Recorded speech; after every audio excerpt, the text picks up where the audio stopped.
What's going on, everybody? It's your boy John the Liquidator, and I'm back with another damn live. Wow, bruh. Wow, bruh. Damn. We gotta get through it, man. This is all part of the process. Um, it's definitely a shocker that Dylan Edwards has entered the NCAA transfer portal. I do want to let you guys know that. Everybody's shocked. I'm shocked. Kind of lost for words a little bit, man, with Dylan and everything that is going on with the team right now is kind of shocking a little bit. And I just want you guys to know that we good. You know what I'm saying? We good. This is all part of the process. But I know a lot of you guys could be wondering what the H is going on in Boulder, bro. What is happening in Colorado? And that's what we finna talk about briefly in this live, man. I think what is happening is clear. Well, it's two scenarios that could be happening. It's two things for sure. It's competition. A lot of players probably don't want to compete right now. The competition level is through the roof with the program. And a second thing is, this is just my theory. This is John the Liquidator theory. I believe it could be allegedly, possibly a conspiracy against Coach Prime and his football team. I'm talking about to where they're poaching the roster. The way we're seeing players leave at this alarming rate, it has to be some type of conspiracy at this point to where people is poaching the roster. I just got to keep it real. I cannot get on here and lie. Like, what else could it be? To see a player like Dylan, he was active. We got production out of Dylan, bruh. To see him hit the portal, something wrong, bro. I believe two things, bro. It's either people are scared to commit to competition, or they're approaching Coach Prime roster with the bag. With the bag, man. The bag. The money gotta get brought up in this, bro. Ain't no doubt about it. Money has to play a factor. For these players to leave like this, money had to play a factor. Had to. What else could it be? They're poaching the roster. They already don't want to see Coach Prime succeed. What's the next best thing to kill him? Go after his star players. You know, if you leave Coach Prime, we'll give, 1.5 NIL deal, 1.5 million. You know, all you got to do is sign right here on the dotted line. You know, we'll buy mama a house, daddy a new truck. All you got to do is sign right here on the dotted line, and we're going to make these things happen for you and your family. That's my theory. That could be a theory. Now, a lot of people saying that Dylan left because of the running back that came in from Ohio State. That's not it, bro. That's not it. Who's to say, right? Who's to say Charlie been clowning in practice? We all could agree on that, right? Charlie looking like he gonna be one or two. Period. Charlie looked like he gonna be one or two. Right? And so who say Charlie ain't step up? Maybe Charlie beat Dylan out his spot. We don't know. Now with Savion, I'm hearing It maybe could be. See, Savion didn't have a scholarship, bro. So I believe with Savion, it could maybe some things dealing with financial aid or something like that with him. You know, Savion whole situation might be something totally different. You know, Savion leaving had. Well, this is just what I believe and what I've heard is that it could be some financial aid stuff dealing with him or whatnot. But one thing I can tell you guys for sure is Dylan gone, bro. Dylan gone, and they ain't happy Dylan gone. I mean, Dylan just put it on them. Like, bro, you know what? Let me call too. Shador, man, they just offer me this bag, bro. I think I'm finna have to take this money, dog. And then, just tell coach I love him, but I need this bag. That's how I went. I'm trying to tell you. That's how I went. That's how it went. They offered Dylan that bag. He took that bag and he got the hell out of Dodge. But with all that being said, man, y'all know what I got to do. Somebody said reach out to Dylan. I'm gonna try to reach out to him, man. I'm gonna try to reach out to all the players. You know what I'm saying? Just to try to get the truth, because I feel like everybody deserves to know the truth and what is happening in Boulder, Colorado. Because as of right now, it's a lot going on. So less than a week before the spring game, bro. Like, this is less than a week before the spring game.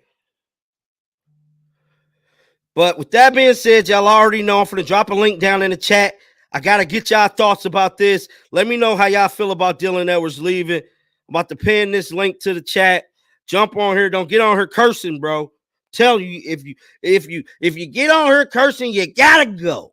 Don't get on here cursing. I'm going to give everybody a chance to let me know their thoughts about this whole Dylan Edwards situation. But this is crazy. But I'm wishing Dylan nothing but the best, bro. I'm wishing Dylan nothing but the best as he move on with his collegiate career, bro. Dylan finna get that bag, bro. Dylan finna get that bag. That's all I'm saying, bro. Dylan finna get that bag. Wherever he go, he getting the bag. And, money just, it is what it is, man. It is what it is, bro.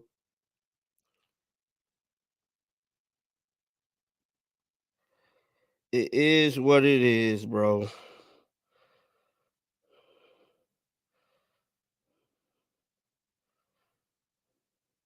All right, guys. So I just pinned the link to the top of the chat. Give you guys a chance to jump on here with me live. Let me know your thoughts about Dylan Edwards and the whole shebang.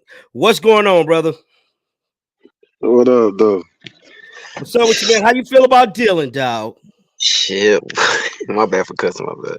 Boy, John, you see what I text you on on Instagram? You talking about some 50-50? We gotta wait. I said, man, come on, bro. It's too early, bro. It was 6 o'clock in the morning, boy. Hands sweating. I'm talking about, boy. I done smoked the Black and Mild Casino, boy. That boy got me stressing right now, boy.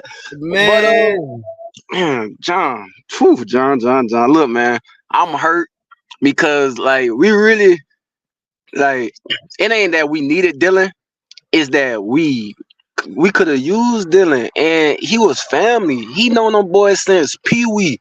You know what I'm saying? So that's why it really hurt because it's like they ain't wore the loyalty yet.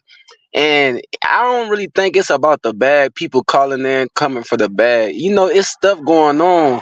And it is. Coach Perrin really trying to build, what I'm saying, this playoff team. I just don't understand why Dylan left. But at the same time, like I told you before, so I played D1, ACC, you know what I'm saying, football. Right. Like it be some bullying going on. And I'm not gonna. Yeah, sometimes favoritism, woo woo woo. But if you're a baller, you're a baller.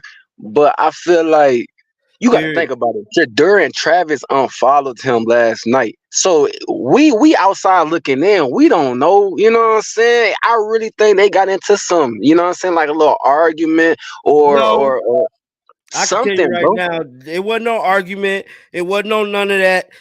Dylan called and Dylan put it on him. Bow. That's what it was. I'm telling you what I know. Well, look, cause when the Ohio State running back committed, I was thinking like, okay, he's basically the replacement of Alton McCaskill. So Right. we, so we good there. You know what I'm saying, Dylan? You ain't gotta go nowhere because it's just like Alton McCaskill's still there. So why are you leaving? But then they trying to bring 6'2", 235, Mr. Fumbling, Amos. And like, bro, no, bro. Now you trying to Look, run? Why you trying to run I Dylan away, bro? believe. Look. They bringing in Amos because they found out Dylan was leaving, bro.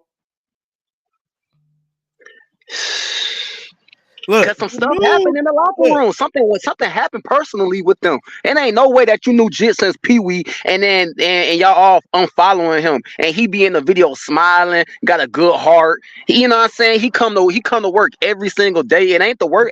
He ain't pulling. He ain't no Kamani. We know he ain't smoking no. No, let me stop. We know he not. We we know he not like he not working hard. right, He not working right, hard. right. We know what's up. It gotta be something else, bro. Man, It just hurt. hey, It look, hurt. I'm flying out to Boulder this week. I'm gonna be out there on the scene, on the ground, in the trenches of the thick of it. I'm finna figure out for the people what is going on, bro. Because I'm finna be out there this week. With my age. You know what I'm saying? I'm finna figure out, bro.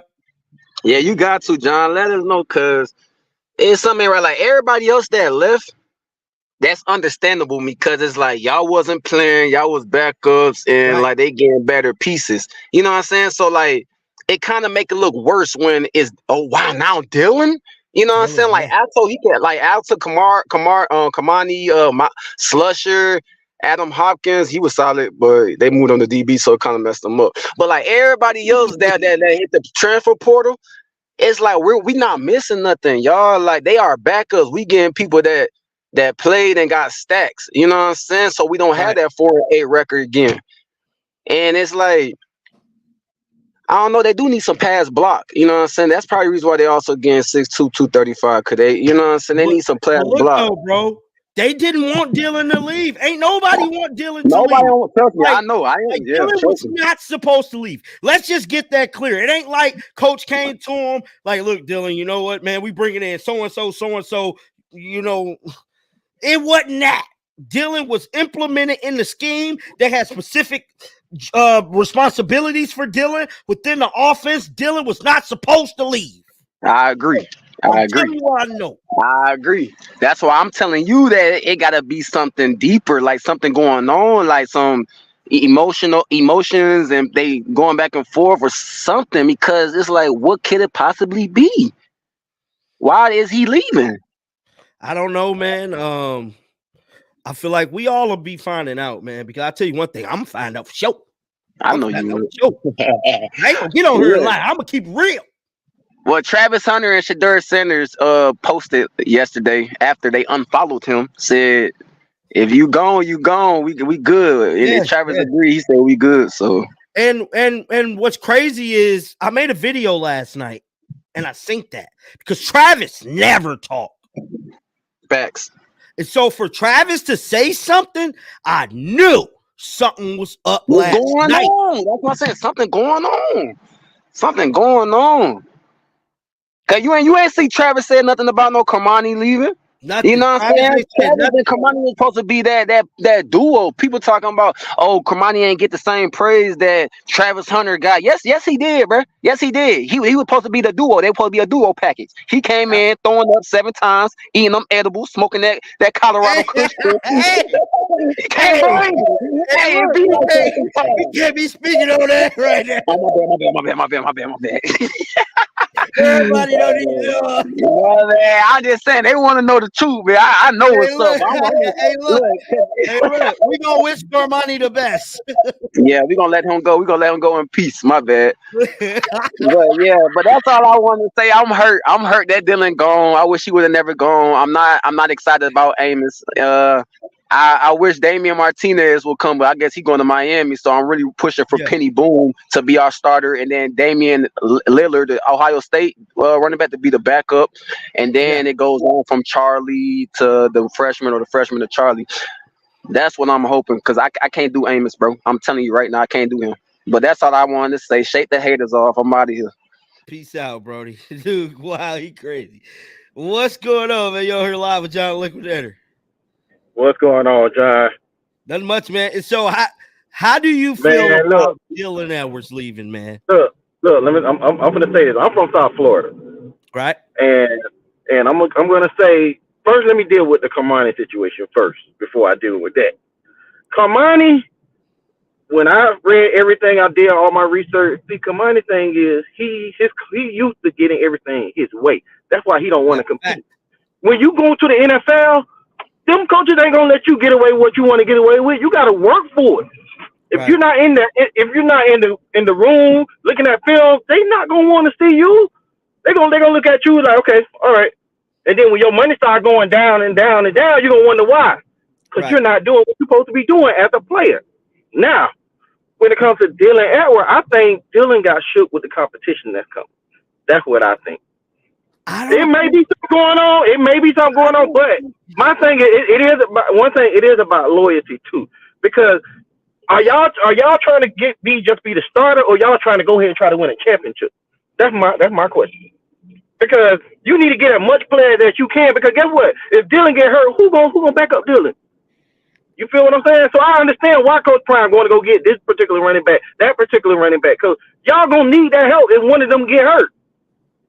I just feel like with Dylan, I feel like it wasn't about the competition because Dylan proved he the guy, bro. He started as a Yeah, freshman. Like Dylan but proved he's a guy. I feel like it's deeper than that with Dylan, bro. It's deeper than the competition.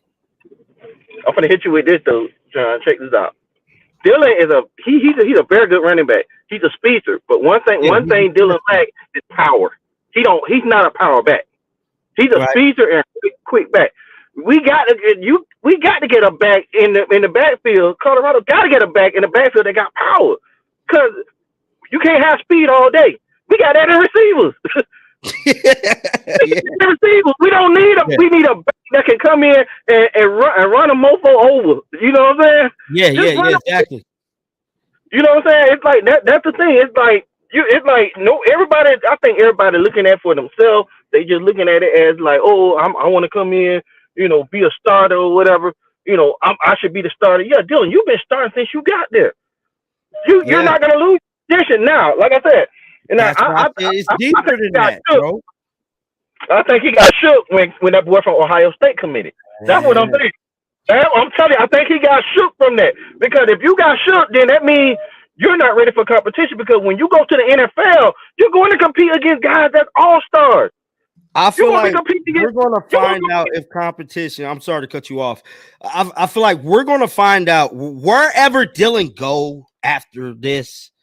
We're going to know if it was competition or not. If he end Yeah, up in another big program, it was not competition. It was the bag. yeah, that's true. But then Because again, if Dylan go to like a Notre Dame, a Georgia, a well, Texas, you well, know you know, what he I'm supposed to go to saying? Notre Dame at first. You know, that was the first school he supposed to go to before he went to college. Yeah, I know. So I wouldn't be surprised if he does go to Notre Dame. I wouldn't be surprised. Because Notre Dame do need running back. You feel what I'm saying? Yeah, So I wouldn't be surprised if he does go to Notre Dame. But then you know how some of these schools, they have their ill will with kids that's like, oh well, you supposed to come here at first, but then you committed to a whole different school, so now yeah, you want to come back here. You know what I'm saying? That's why I'm thinking. That's why I'm from South Florida. I already know Miami don't want Carmani coming back. They don't, right. because the fact that you made that commitment to come here, now all of a sudden you went to Prime, you ain't see everything. The grass ain't greener on the other side, but you kind of set yourself up, because now people get to see your work ethic. Right. The If, world, if, if the you, world you got set to see yourself it. up, setting these kids, some of these young boys don't seem to understand. When you go and do and prove your work ethic, coach is gonna want you. But when you're Right. not doing what you're supposed to be doing, you're talking about a Hall of Famer. You going out there with they got a Hall of almost a Hall of Fame coaching staff. Yeah. You got, you know what I'm saying? You're going to Dude, get coached by guys that know the league. If you're trying to go to the NFL, they know the league. They know what's gonna happen. If you want to get that bad, they trying to help you get that bad. But if you don't want to listen, you feel like, oh, you want to. Because when he made that comment that he made and Karani made in his previous speech, he was like, oh, I'm going back to the old me. the OU. So you trying to do what you want to do, but trying what somebody else trying to tell you to do. There's nothing wrong with trying to be you, but we trying to elevate your game to a much Right. better. So we trying to show you certain things. Okay, you got burned. Carmody got burned a couple of times in last year. You know what I'm saying? Yeah, He made some hey, look, plays. we all sent it on national television. You know, but Dylan, that I ain't gonna lie, that was a big shocker. It's a shocker for me. It's a Bro, big shocker for me. I didn't think he was gonna leave. I thought Dylan was like I really feel loyal, like committed. Dylan leaving is more shocking than Cormani because Yeah. before Cormani left, it was rumors surrounding him leaving. There has been no rumors surrounding Dylan. None. There was no argument. Like the other dudes said, there was no argument, nothing. Like, so what's going on inside the locker room would be among the players that we need to know why these guys are like leaving. So Coach Dion really got to sit down with everybody. Okay, what's going on? Y'all want to settle this right now. We're gonna do this in the room together. If anybody want to leave, Coach Prime should have did what he did last year when he first came. If you want to jump in the portal, do it right now. Cause I do not want you here coming on my squad practicing and you're not really committed to want to play. See, That's what I he feel should. like it's tension in the team. It's clearly tension because in the well-off media videos, where we seen that one episode when coaches are like, shut the doors right now and let y'all go at it right now. Quit fighting. Right.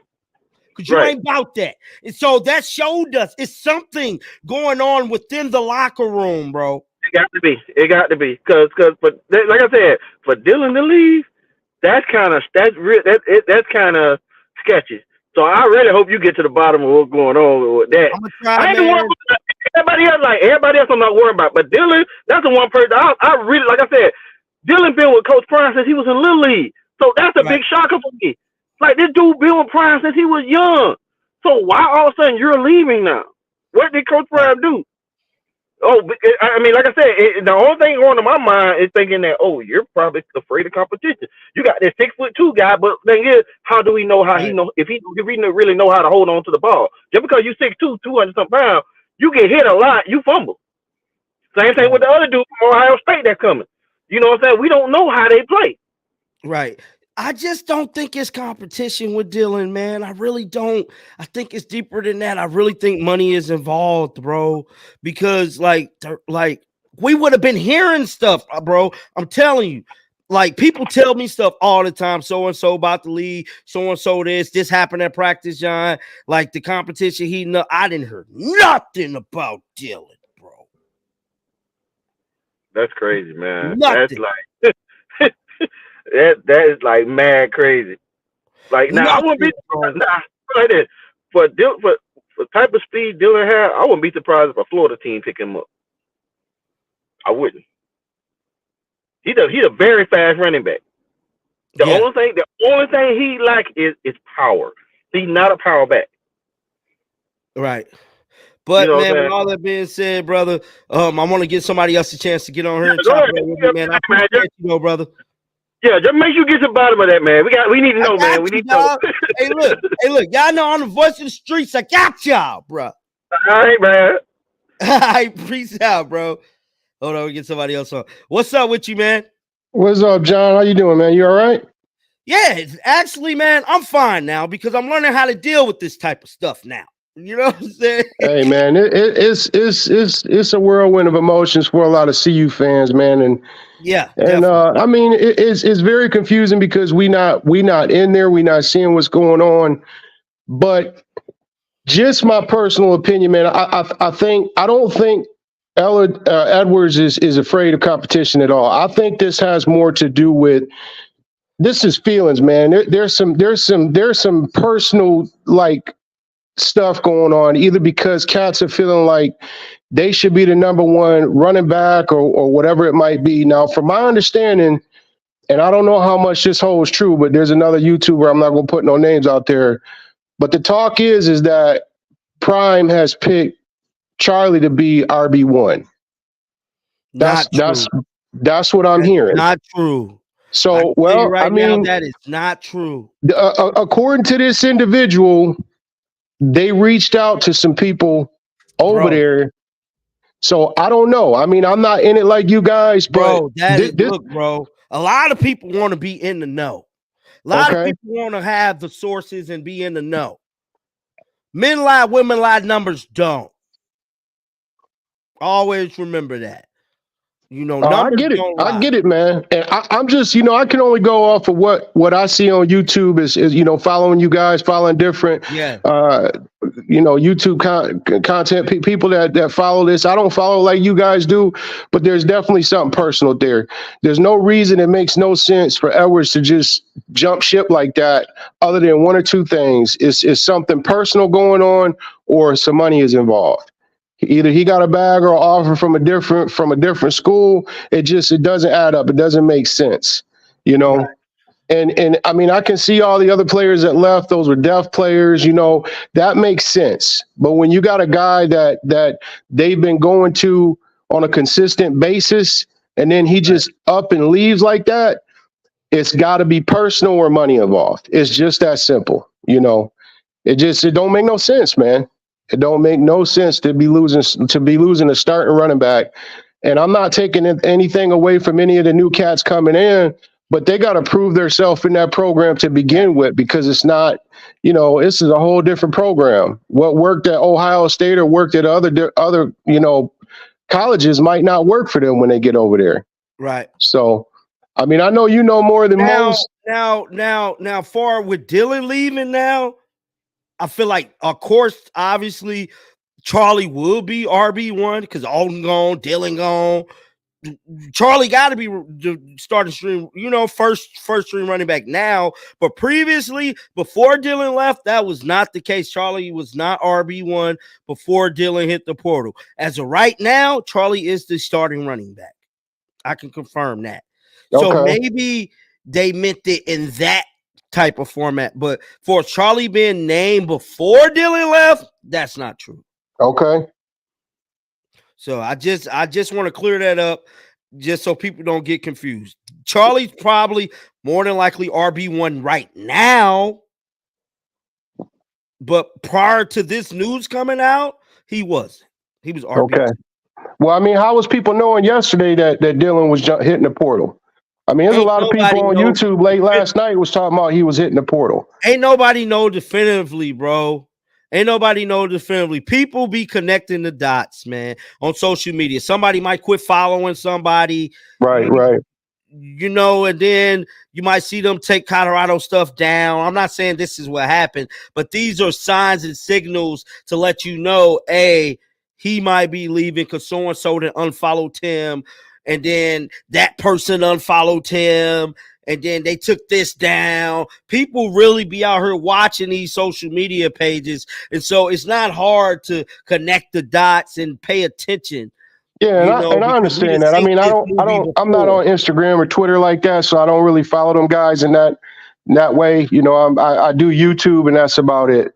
So I guess if you're following it that deep, then I get it. I don't follow it to that extent, but. Right. But I know it's people out here that definitely do that, and they definitely connect the dots, and that's how they figure things out, because this is a movie we've seen before. Right. And so I'm not going to keep you any longer, man. I appreciate you checking in here with me, man. No, I appreciate you, man. Thanks for letting me on, man. I appreciate you, man. Have a good one.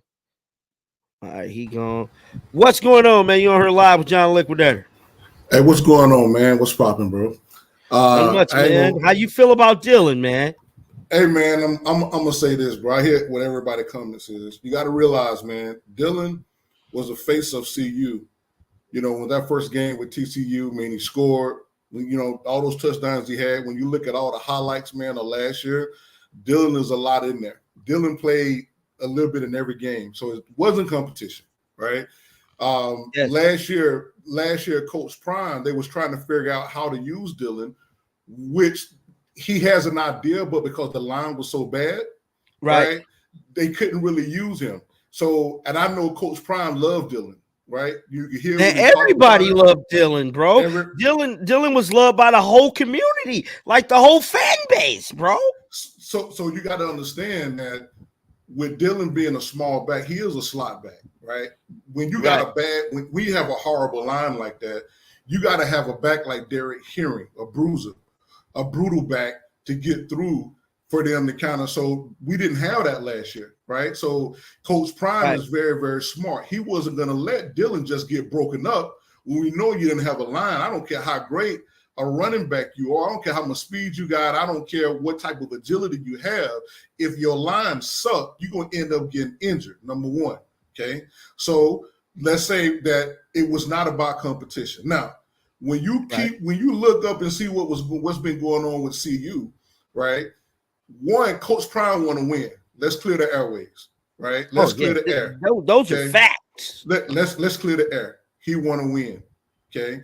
Everybody knew with the losing effort, the way that the eyeballs was on CU last year, they broke viewing records.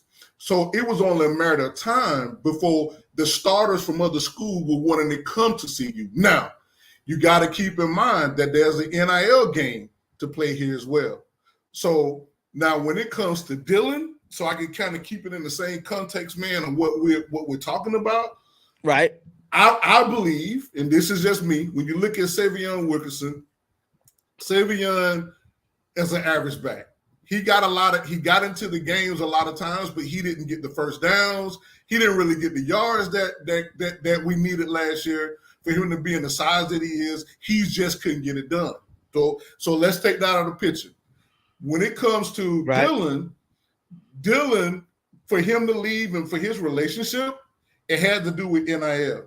And you got to think that another school that probably know exactly how, maybe they had a slot back they was losing, maybe to the NFL.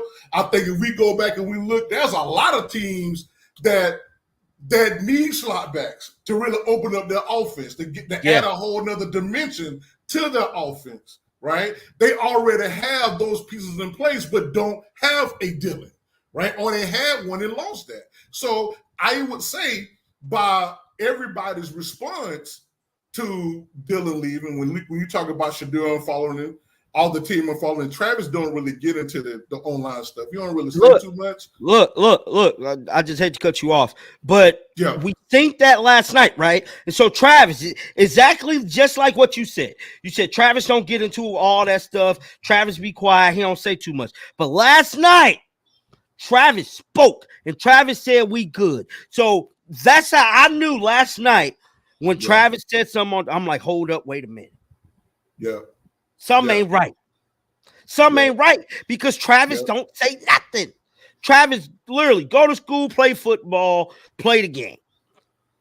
So something must have really had bothered Travis for him to say something. That's how I knew, man. That's how I knew something big was gonna come out today. And God, man, it is what it is. That's something big is I believe that he left for a better NIL deal. Because you got to think. I mean, I know it has to do with money. Because when you got players that are coming in, all right. So let's take a look at the players that came from other schools, right? Yeah. Whether you want to do offense, defense, you got some star players coming from other schools. You got to get them some NIL. Now you got to keep in mind, CU really hadn't won nothing yet. They got boosters, man. They got some people, man, probably funding some of the NIL, but they don't really have a lot of money like that, right? Probably after this year, that'll probably change. Coach Prime had to give these guys some money to come in. I know he say that he ain't gonna do it, but it's an NIL game. And I think that with Travis getting mad, I feel like just based on the motion that they felt that Dillon probably shouldn't have dealt probably for an NIL ban. That's the only thing that would make them mad and upset like that. Yeah. Right? I say it's an NIL. That's my 2 cents. I'm gonna stand on it. Dillon was in the know. He was a part. He was like Coach Prime's son, right? That's probably why everybody's kind of hurt.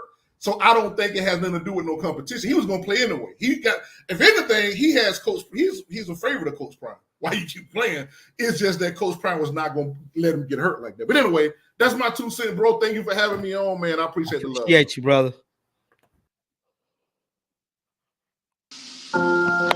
What's going on, man? I'm here live with John Liquidator. What's down, John? Baby report live from Louisiana. You heard me? I got you, dog. How you feel about Dillon? Man, look, bro, on some real crap. I feel like it ain't nothing personal. You hear me? I feel like that boy wanted that bag, man. You see Shador got whips. You see all the boys get whips, this and that, and like other people putting that bag in my face, man. I'm going to get that. I gotta feed the family. You hear me? Yeah. Like I Me definitely, personally, I feel like it was probably money. Now, I'm not saying this is facts yeah, because nothing has came out yet as to why he's leaving, but I feel like if it was me, based off what I've witnessed, off what I've seen, no inklings of Dylan leaving whatsoever. yeah. Money got to be involved. It definitely I'm, got to be money involved, and I don't see Dylan being that type of person. You're able to be like confrontational with those dudes, man. Like everybody really got along great. At the same time, we don't know the behind the scenes, but like I don't see him being no drama queen or nothing like that. You hear me? So, right. and two, what everybody forgetting and nobody mentioning is that boy run track too. You hear me? So Yeah, like you might be presented to a school like LSU. You hear me? Where you could do both sports, and you got one of the top track teams in the nation right now. So you know what I'm yeah, saying? Yeah, you got to put that up there too. Like he need an opportunity and a bag. Like, and then on an interview, Shador and Shallow said that they're gonna be throwing the ball a whole lot. You know what I'm saying? So the man got to weigh out his options, bro. Like it ain't yeah, got nothing to do definitely. with nothing personal. You hear me? Like I could go run track here, and I could get the ball, and I could run that thing. So that's how I feel about it. You hear me? Yeah. Well, dog, I definitely appreciate you checking in here with me, man. So shake the haters off, You man. know the vibes, dog. Hold on, let me get this guy on here. What's going on, man? You on here live with John Liquidator? Hello? Hey, brother. Hey, brother, you on here live? You on here live? Oh man. You at work? You at Yeah, work? man. Can you hear me? Yeah, man, I got you, dog. What's up? Not much, man. I'm just like everybody else saying. I just feel some type of way because Dylan was our guy. Like we seen Dylan start, Yeah, like he was saying, the TCU game going off. I just don't understand. I mean, I just feel like if it's about the money, I feel like couldn't he always go to Coach Prime and figure out some type of negotiation? Like you said, it got. I feel like it might be a little bit deeper than the money because I feel like the bag is there. Like you really? say, I mean, Shador pulling up Lambo truck, Tesla trucks. They got some money, Like I know they got money in their family, but I just feel like it got to be something a little bit deeper. Maybe he feels some type of way with all the running backs coming in, but I feel like his spot solidified. Like you said, like I don't feel like he had no competition. He had to be the one, and then maybe Charlie at the two, but I feel Yeah, like he Dylan. had to be I the one. believe Dylan was definitely the one, bro, Yeah, for sure, man, for because he sure. was the one last year. Exactly. So why would they change it now? He been loyal. He been showing how loyal he is to the program. It's no reason for him to just switch up and take off. But just like my man from Right. Louisiana was just saying, it could be track and the money, and it might be other options he weighing out. He might be looking in the future like I'm not a running back size for the league, so let me try to get my bag now. You never know. Yeah, yeah. Well, brother, I appreciate you pulling up on me, Oh man. yeah, man. I appreciate you for adding me. I appreciate your content, man. You definitely keep us on the know. You keep us on what's going on. So I Yeah. appreciate you. Find out what you can this weekend. I might take a flight. Hey, look, I'm thinking about bro. going I'm out there to finna that be boots spring on the game, ground. man. I'm finna be Oh yeah, boots for on the sure. ground, bro. I'm working all Got week. to. Oh yeah. Shout out to you, man. Appreciate you, man. I'm telling y'all, man. I'm finna figure out what is going on. I ain't lying. I ain't lying. What's going on, man? You on here with John Liquidator live? How you doing, brother? What's up with you, man? How you feel about Dylan, man? Yeah, man. It's absolutely. You can hear me, right? Yep. Oh, perfect. Uh, so from what I have been told, and I'm not trying to put a lot of names out there, but uh, it's not Coach Prime that's the problem. A lot of people have been frustrated with Coach Flea, and it makes sense when you look at they've lost four starting running backs since last year: Anthony Hankerson, Savion Wilkerson, Alton, and now Dylan. That's 4 starting running backs. It has nothing to do with the guys that are coming in. They're trying to bring in guys to replace the guys that are leaving just as fast. But there has Right. been a lot of problems with Coach Flea's decision making on how he's stacking the depth chart with who's starting, who's going to play, what position. Guys are trying to figure out where they're going to be going.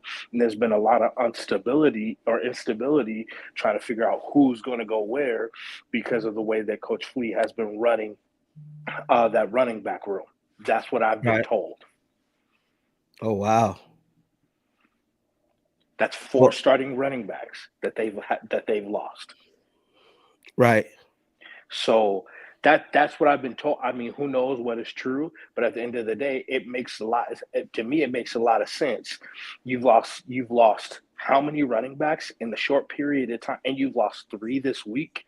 I mean, to me, from my guess would have been, and I know Coach Prime likes competition, so they probably put Charlie at running back 2 to try to get guys fired up. But my question to you is, and maybe to everyone else, is at what point do you stop? Do you try to? You got to give guys some stability, right? You got to put people in a position to know, hey, you're a dog. I know you're a dog. We know what we got in this locker room. Let's try to put this thing together versus always trying to play, not necessarily mind games, because I don't think that's what it is. But at the end of the day, we know Dylan was a 5-star coming in. He had offers. He was committed to go to Notre Dame. Alton was an AAC setting records in Houston. We got guys, and Kavasier Smoke. Kavasier Smoke never even saw the field after having a 1,000-yard year in the SEC at Kentucky. So my question is, what's going on with Coach Flea? What has he got going on in that locker room or that running back room that has guys wondering where they're going? Because to lose 4 or 5 running backs in a 5-month period, to me, brings up questions about what's going on with your running back coach. Right. Which is right, man. Obviously that'll be the first place everyone will start to look at this point. We got to keep it real. To lose 3 backs within a 7-day period is a little concerning. We just got to keep it real. I can't get on here and lie. But at the end of the day, man, I feel like I just got faith in Coach and the recruiters, bro. It's sad to see any player leave the team. But at the end of the day, the show got to go on, bro. We got to bring new guys in. We got to, implement them in ways that strengthen them into the system and keep the ball rolling. Yeah, no, I definitely agree. I mean, at the end of the day, guys are going to show up, guys are going to play. And I hope that this Dallin kid and who else they bring in are dogs, because I want to see this Colorado team be successful. And I got nothing but the faith in them. So I appreciate you, John. I appreciate you, brother. Shout out to you, man.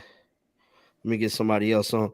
Guys, there's a bunch of people backstage, man. Hey, guys, look, before I bring somebody else up, just try to make this kind of fast, because this is about 15 people backstage. And I'm trying to get to everybody, man. I promise you I am, bro. I'm trying to get to everybody.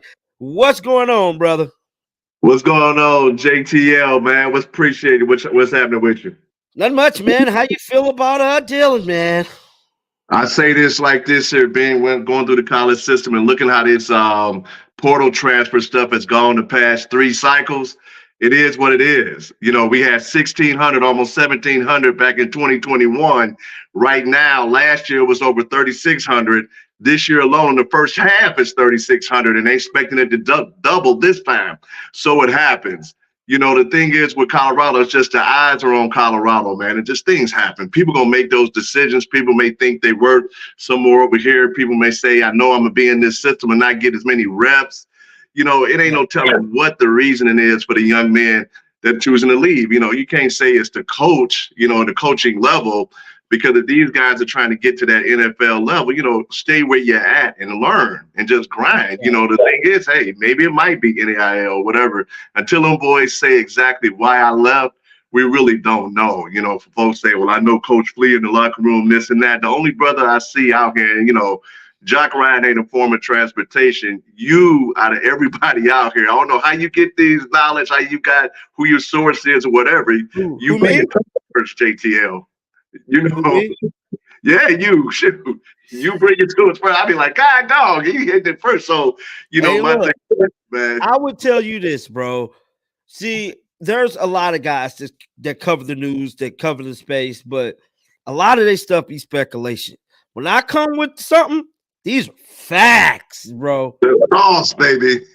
Like, I've been in this game 2 years now, bro. My sources, we facts, bro. Fingers crossed. This is what it is. Yes, sir. So I don't know, man. It's just unfortunate, man. On a serious note, just to see Dylan, Yeah, and see the production we got out of Dylan. He was a fan favorite. He beat up on TCU, bro. Like, come oh, he on. dogged him. And that's his highlight. He did dog him, man. I hate to see it as well. But it is what it is, man. I appreciate you jumping on here with me, brother. JTL always, man. And hey, like you always say, shake the haters off, baby. Shake the haters off, dog. You know the vibes. What's going on, man? You're on here live with John Liquidator. Hello? DMT. All right, bro. I tried to bring you up, man. Gotta move on.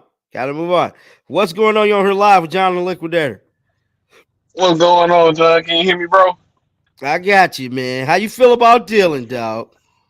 Man, to be honest, bro, I hate Dylan gonna be gone, but once we get our feelings and stuff aside, he a great kid. But I think the bus gonna be straight, man. As long as we got Shadur, as long as ain't no wide receiver hop in that part of John, we ain't worried about nothing, man. He said, hey, look, Daddy, we ain't worried about nothing. Homie, we ain't worried about nothing. You gotta think about it. The running back position is like one of the most easiest transition to replace, especially since we're gonna have a better offensive line this year. It's gonna be easy to replace. And I feel like Dylan, to be real, if we talking about NFL, he probably won't even be a number one running back because I look at him as lightning. You need a thunder to his lightning. Kind of like you saw how Tony Pollard played last year versus without Zeke versus with Zeke. Yeah. So, and you need somebody when it's 4th and 1, when it's 4th and inches, or we on the 1 yard line to win the damn championship. Man, we need somebody that can smack it in there, man. Hey, look, for real. You talking that talk, dog. You talking that talk. But yeah, John, hey man, I love your video, man. I'm gonna keep on. I'm gonna try to jump on every time you get on live. But like I said, I'd be most scared if we said LaJohntay Webster has entered the transfer portal. I'd be nervous then, or Marion Miller. But other than that, man, we're gonna be good, man. Shake the haters off. You know the vibes, man. Appreciate you, man. Hey, look, he got her talking that talk, man. That's how you gotta bring it, bro. We straight. We ain't worried about nothing, bro. Wishing Dylan, but you know what I'm saying? We wishing Dylan the best, but come on, man. We ain't worried about nothing, man. What's going on? You're here live with John Liquidator. What's going on, John? Can you hear me, man? I got you, man. Hey, man, let me go ahead and make this real quick. Dylan was a very good back. Don't get it twisted. But what Dylan's feelings are hurt about is the fact that he wants to be a 4-down back, and he's not a 4-down back. He don't want to be used as a scat back. He want to be used as the feature back. And he feels like he was supposed to be the feature back this year. You know what I'm saying? So and the same thing was with Alton, though. He wanted to be the feature back. He didn't want to share carries. He wanted to be the Alton, the Alton that he was in Houston. It's not I don't feel like it was a bag for either one of them because neither one of them finna go to a big time school and get a bag. Not Alton or not Dylan. Dylan he's too small. He's a scat back. He can't even block. Now, I'm not taking nothing away from Dylan, but I feel like it's just more about his feelings. I feel like he was feeling like he's done enough and he was in line to be next to be the running back one. And then you got Mekhi Welch coming in. He's a dog. Then you got brought in the boy from Ohio State. He's a dog. Man, look, hey, sometimes you just got to look at it like it's an addition by subtraction. You know what I'm saying?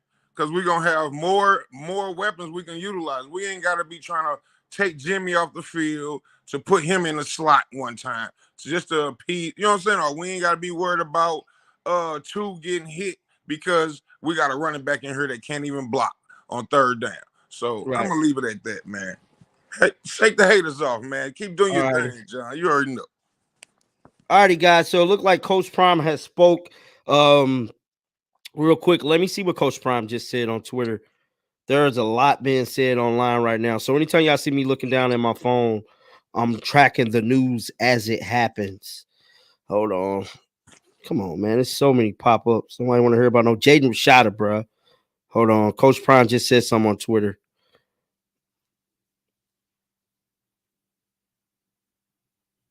Okay, Coach Prime stated, I want to give love and respect to the Sanders family. That's from Fort Myers that I met when I played for Coach Capel and the Fort Myers Rebels. You made me dream big and not settle for anything less. Thank you for the vision. God bless. He said that 10 minutes ago. And then he just said, LOL, I feel you, brother. God is good. And he used the foolish things to confound the wise. LOL. I guess he was replying back to a text.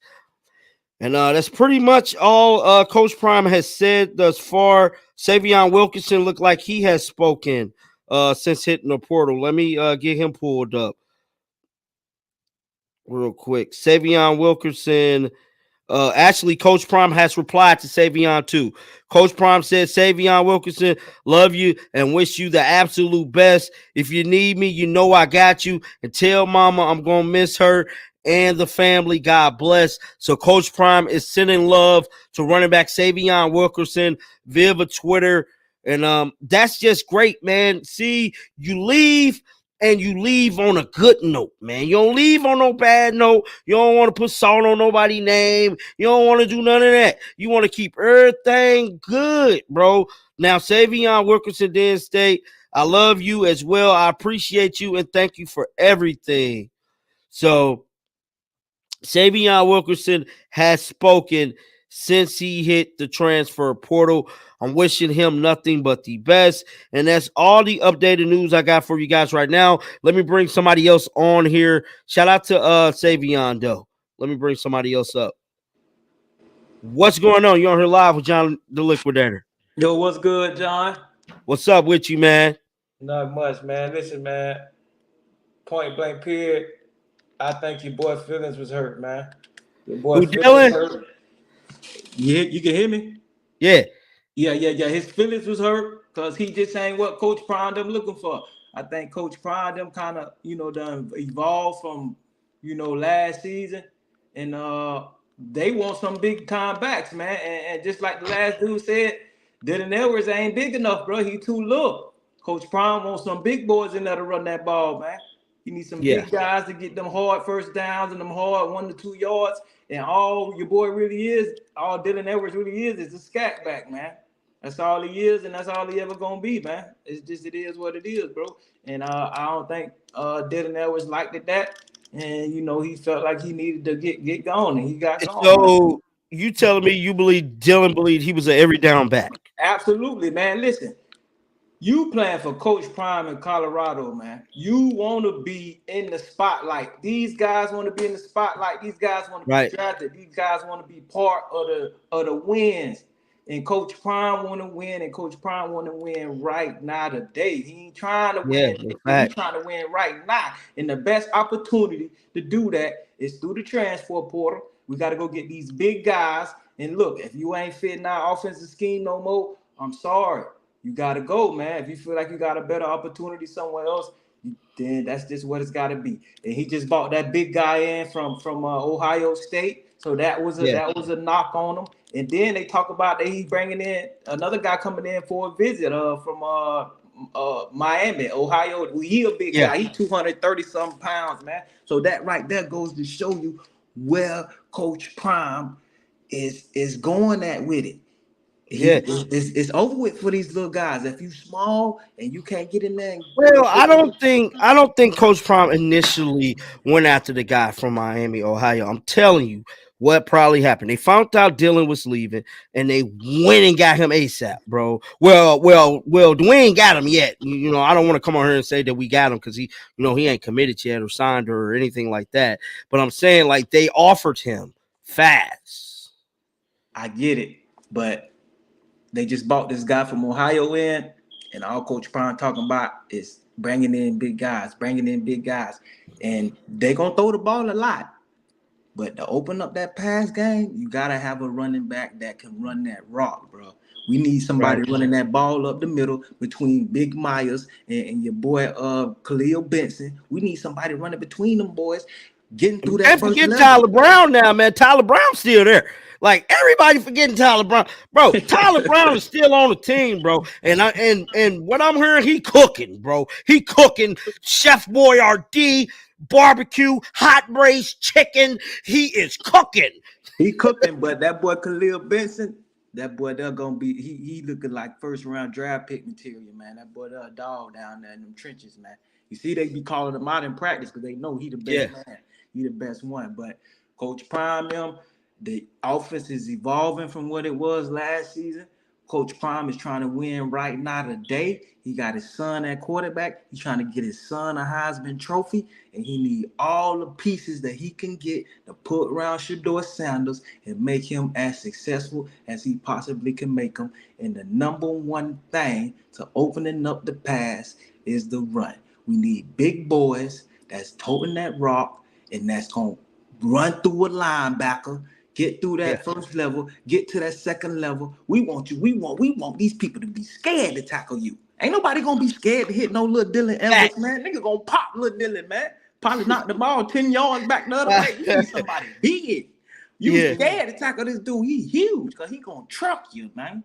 And we want tough, hard-nosed football players, man. And Dylan could be as tough as he want to be. But guess what? He ain't got the size for it. And I'm sorry, you a scat back. And we got all these receivers. So we don't really need nobody out of the backfield catching the ball. Because we got plenty of playmakers at receiver. Plenty little, juke and jive type people. We got your boy LeJontay Wester. He ready. He ready. So we don't need no scat backs, bro. We got plenty of speed. We need power, man. And Dylan Ellis just couldn't bring that. And he did the best thing for him to do. Because he would have been buried on the depth chart. I'm telling you right now. He would have been buried on the depth chart. I wouldn't say all that. I wouldn't go in depth and say all that about Dylan. He would have been buried. He'd have been a return. You think so? We could use you on punt return, kick return, but listen, you not finna be starting over this boy from Ohio. This boy 200-something pounds, 200-something pounds, man. You 100 and what? 80? I don't know how much he weigh, but he's small. He gonna get cracked up. He gonna get cracked up, man. But with that being said, I'm sorry to cut you off, brother. I want to get some other people a chance to come in here, man. I appreciate you jumping on here with me, man. Yeah, for sure. All right, real quick. So for anybody that want to jump up on a live, I got the link pinned in the chat. You just click on that link. That'll put you backstage. You can talk to me behind the scenes. Some people have been talking to me like behind the scenes. And yeah, man, I just want to let you guys know anybody can jump on here, chop it up with me, give me your thoughts about this whole Dylan Edwards situation. But with that being said, let me bring somebody else up here. What's going on, brother? What's going on, John? You hear me? Yep. I got you, dog. Yeah, man. Listen, in no way, shape, or form at a Power 5 program is it okay to go in the fall ball with 2 running backs. I know the Ohio State kid is coming in, but you cannot lean on a walk-on and a freshman going into the fall being your lead backs. Like, the new guys still got to come in and learn the offense. They got to learn how to pass, but they got to learn the flow. They got to learn where Shedeur want them. Like, are we going to be okay in the first few weeks if we seeing guys get blown up in pass pro at running back because the room is questionable and don't have depth and guys are new and they really don't know the playbook like that yet? Like, people underestimate how long it takes to learn a playbook. That's why you have a spring ball. Right. This is a process. This stuff takes time. You can't just keep switching guys out like, oh yeah, well, he wasn't what we wanted, so we'll get somebody else in here by the summer and they'll learn. Like, you can't keep doing that. And we got to question Coach Flea about what he's doing in the running back room and why so many guys are leaving so quickly. I'm sorry to cut you off. So you saying that the same thing that the other guy said. You saying that we need to look at Coach Flea because Coach Flea could possibly be the reason behind these running backs leaving? At any Power 5 program, especially in SEC, I've been a college football fan for over 20 years, like huge LSU fan. At any program, if you got that much turnover in your room, everybody's going to be looking at the position coach because it's your job to evaluate, develop, and put the right guys on the field. If guys aren't happy in your running back room, you spend the most time with them. So what's going on? That's the questions you got to ask. It's not Prime. Like Prime's not spending the majority of time with Dylan or with Micah or with Savion or with McCaskill. It's Flea. He's in there with him every day. He knows what's going on. So if they're not happy with their situation, 9 times out of 10 is because Coach Flea, this is the pecking order he has that he reports to Prime and say, hey, I like this guy starting right here. I like this guy getting this many carries, or this guy's not doing this. That's all going through Flea. Right. So if we got 4 guys leaving, 3 guys leaving in a week, that got to be Flea. We got to look at what's going on. Why isn't he bringing in guys? Why isn't he developing? And I'm hearing all these people saying we don't need Dylan. He's a scat back. You know, we don't need Savion. You know, he can go. We don't need all. Okay, cool. You bring an Ohio State kid. Now you got 3 running backs. You need depth. What if one guy goes down?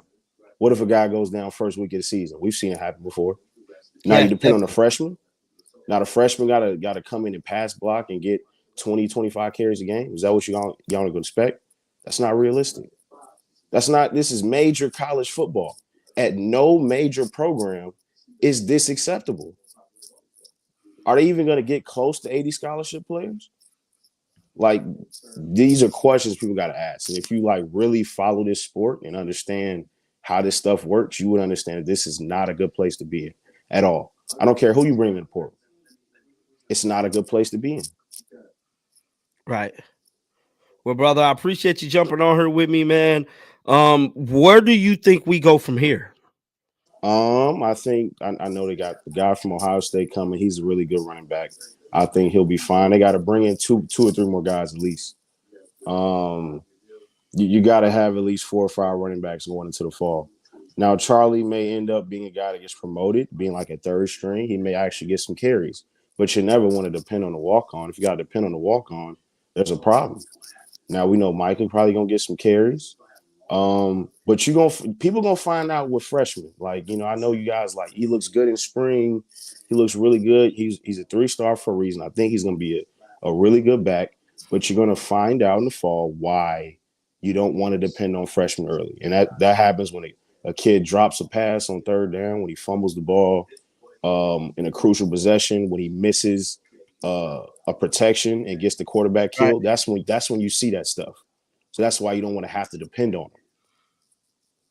Right. But yeah, they just got to go get some guys that's some vets that can play, man. I mean, it's not much in the spring portal, but you just got to see what you can get and get them coached up and see what can happen. But it's not a good place to be in. It's not. I appreciate you, bro. Shout out to you, man. Appreciate you. Love your show, man. Appreciate it. All right, so Brody pretty much saying that where are we at? It ain't looking too hot, but I want to bring somebody else on, look to see what they feel about the whole thing. What's going on? You're on here live with John and Liquidator. Yeah, what's up, John? Huge fan of yours, man. Love your channel. Appreciate you, man. Yeah, man. I gotta agree with bro on the last call. I have to say it's Coach Flea, in my personal opinion. Right. I really liked Edwards as a running back, man. Talented player, bro. Love seeing him play, but I personally think it's a little bit Coach Flea and some money stuff as well. NIL, you know that money's flying around. Yeah. You know, and I mean, I am kind of hurt. I doubt he's gonna be a good 1-2 punch with the kid from Ohio State. Would have been a great game to see, but I understand at the end of the day, transfer portal, it's gonna take some guys we love, some guys we didn't really need in the first place. Yeah. But hey, man, I'm not gonna really get too mad about it. You know, I feel like the Buffs are gonna be straight regardless. We got a lot of talent coming in, O-line looking beefed up, and yeah. Tell you, man, as long as we got 2, ain't no worries in my opinion. It's just at the end of the day, as long as we got 2, we're gonna be all right. And you know, things are looking good. We're in the Big 12 now. All I gotta say is you know, shake the haters off and appreciate you having me on. I appreciate you, man. Yeah. I appreciate you. Shout out to you. Let me bring this guy up. What's going on, man? You're on here live with John Liquidator. Hello? Gotta go, brother. What's going on? You're on here live with John the Liquidator. Yep. Hello? Yep. I got you, man. What's going on? You're on here live with John the Liquidator. Man, I'm just saying, Yep. I got you, man. I just need you to cut your TV down for me, sir. yeah, I'm just saying, I don't know. We might be good, but everybody's saying all that about Dylan. Dylan is a nice running back. Um, I don't think it's about the money. I think it's more about him getting playing time You think and so? not having. Yeah, I think it's about playing time, not having the because he gonna play, but I'm just saying like he won't get in the ball like to run the ball. They if you listen to the interview with Shiloh and Shador, uh Shador specifically said they throwing the ball. That's all they gonna be doing is throwing the ball. So that means if you're a running back and you looking to take it to the next level to get to the league, I don't think you'll want to be there because you ain't gonna touch the ball like that. That's how I'm looking at it. Right. People might say it another way, but I feel like if you want to make it to the next level, want to get to the league, go somewhere where they're gonna be running the ball. Other than that, if you feel like you can get, because I feel like Dylan could probably make it to the league. It's a lot of scat backs in the NFL right now. A lot of Yeah. them. It's a whole bunch of them. You can make money that way, but I feel like he wasn't gonna touch the ball like that. Any running back that's gonna be there ain't gonna touch the ball like that. It's gonna be all the wide receivers that's getting the ball. And they more concerned about getting that defense. They more concerned about the trenches right now anyway. That's what their main concern is, the trenches. Beefing up the defense, beefing up the offensive line. That's all they worrying about. And their wide Right. receivers, they're playmakers. Right. Well, brother, I appreciate you jumping on here with me, man. No doubt. Appreciate it, man. Like the Shout content, man. I be watching. I be listening to you. You definitely be on point, having all the breaking the news with the buffs. I appreciate that. I appreciate you watching, man. Shout out to you, brother. Let me get somebody. I think we got a lady in here. Let me see if I can get her up here. Corporate Tech is showing up that your device is not acceptable with the software. So Corporate Tech, you might have to like jump on another phone or something. That's why I can't bring you up. What's going on? You're on here live with John the Liquidator. What's going on, dog? You hear me? Yep. I got you. Yeah, I know you probably thought it was a girl, but nah, I'm a dude. My bad, bro. My Nah, bad. hey, I had hell and substitute teachers thought I was lying every day. Yeah. When we did attendance, they said Leslie, and a black dude said, "Yeah, My here." bad, bro. Now you good, but as far as Dylan is concerned, man, I mean, it sucks to get rid of a weapon. Well, not get rid of, but a weapon leave and whatnot. But at the end of the day, uh, I'm not on the scat pack thing because he is viable to the offense because he's a Definitely, weapon. bro. Even with him playing the decoy, he could be a decoy and get other people open and things of that sort. But you gotta move on. They saying Shermer gonna have more of a balanced offense and be running Yeah. between the tackles a little bit more. I ain't seeing that. I'm not really seeing that in the little spring practice. I'm seeing a whole bunch of shotgun. I thought with Pat Shermer, he two would be under center a little bit more, maybe a little bit more, offset I formation with the balance stuff. But you Right. know, with the dude from Ohio State, and do you think they're gonna get that dude that's the Amos guy? I don't know. At this point, I don't know. You know what I'm saying? I don't think anybody know who particularly they're going to sign. At the end of the day, man, I say this all the time. It's all about these athletes and what they feel is best for them and their Yeah. collegiate career. Everybody could speculate. Everybody could guess. It's just like recruiting during high school time. These young men is bound to flip, decommit. Anything can happen. So at That's this why. point, we don't know. That's why I'm not really on Coach Flea head the way they are because I'm thinking Coach Flea might be a little bit too honest with these boys. That's why they're getting up out of there. Oh, I didn't think about that. Yeah. Because they want to, of course, like a guy like Alto want to play, and a guy like Dylan want to play, and Flea telling them, "Hey, we got some people we got coming in. They may or may not commit. If they do come in, they gonna get a good look to start, like the Ohio State guy, and they like, I'm up out of here. I think that might be the case. I know they don't Flea head, but Flea might be too direct and too honest with these guys, and where they like, what, I'm in the portal.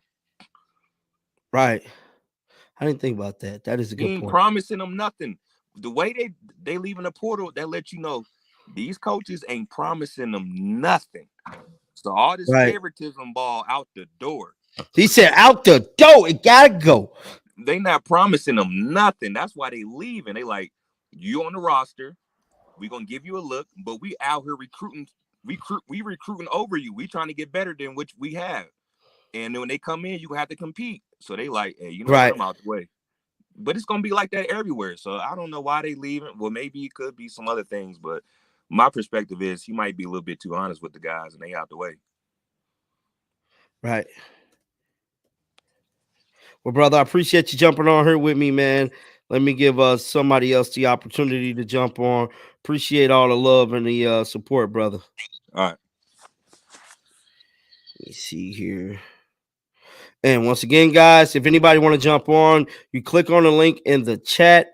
That'll bring you on, and you'll be backstage, and you can talk to me behind the scenes. We can chop it up about the team. What's going on? You're on here live, John Liquidator.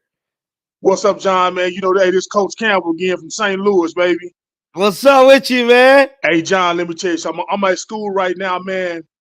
I had to walk out the cafeteria, man. Wow. Hey, man, I had to walk out the cafeteria, man. My heart dropped. I said, what? Dylan Edwards?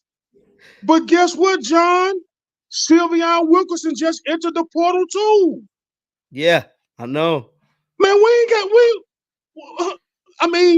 bringing in that back from Ohio State, did he cause this much ruckus? Man, hey, John, we done lost 3 backs. 4. You talking about Alton, Dylan, Sylvian, and then the boy before?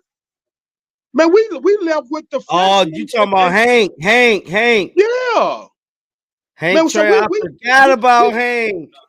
Hank went to Oregon. He left the first portal cycle. Yes.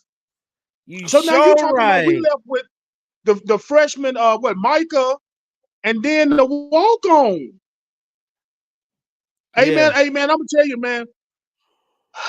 Hey, I'm rolling with Prime, and I know it's an experiment. I'm always gonna bet on Prime, but John, man, we got some people leaving, and Dylan Edwards, man, are you serious?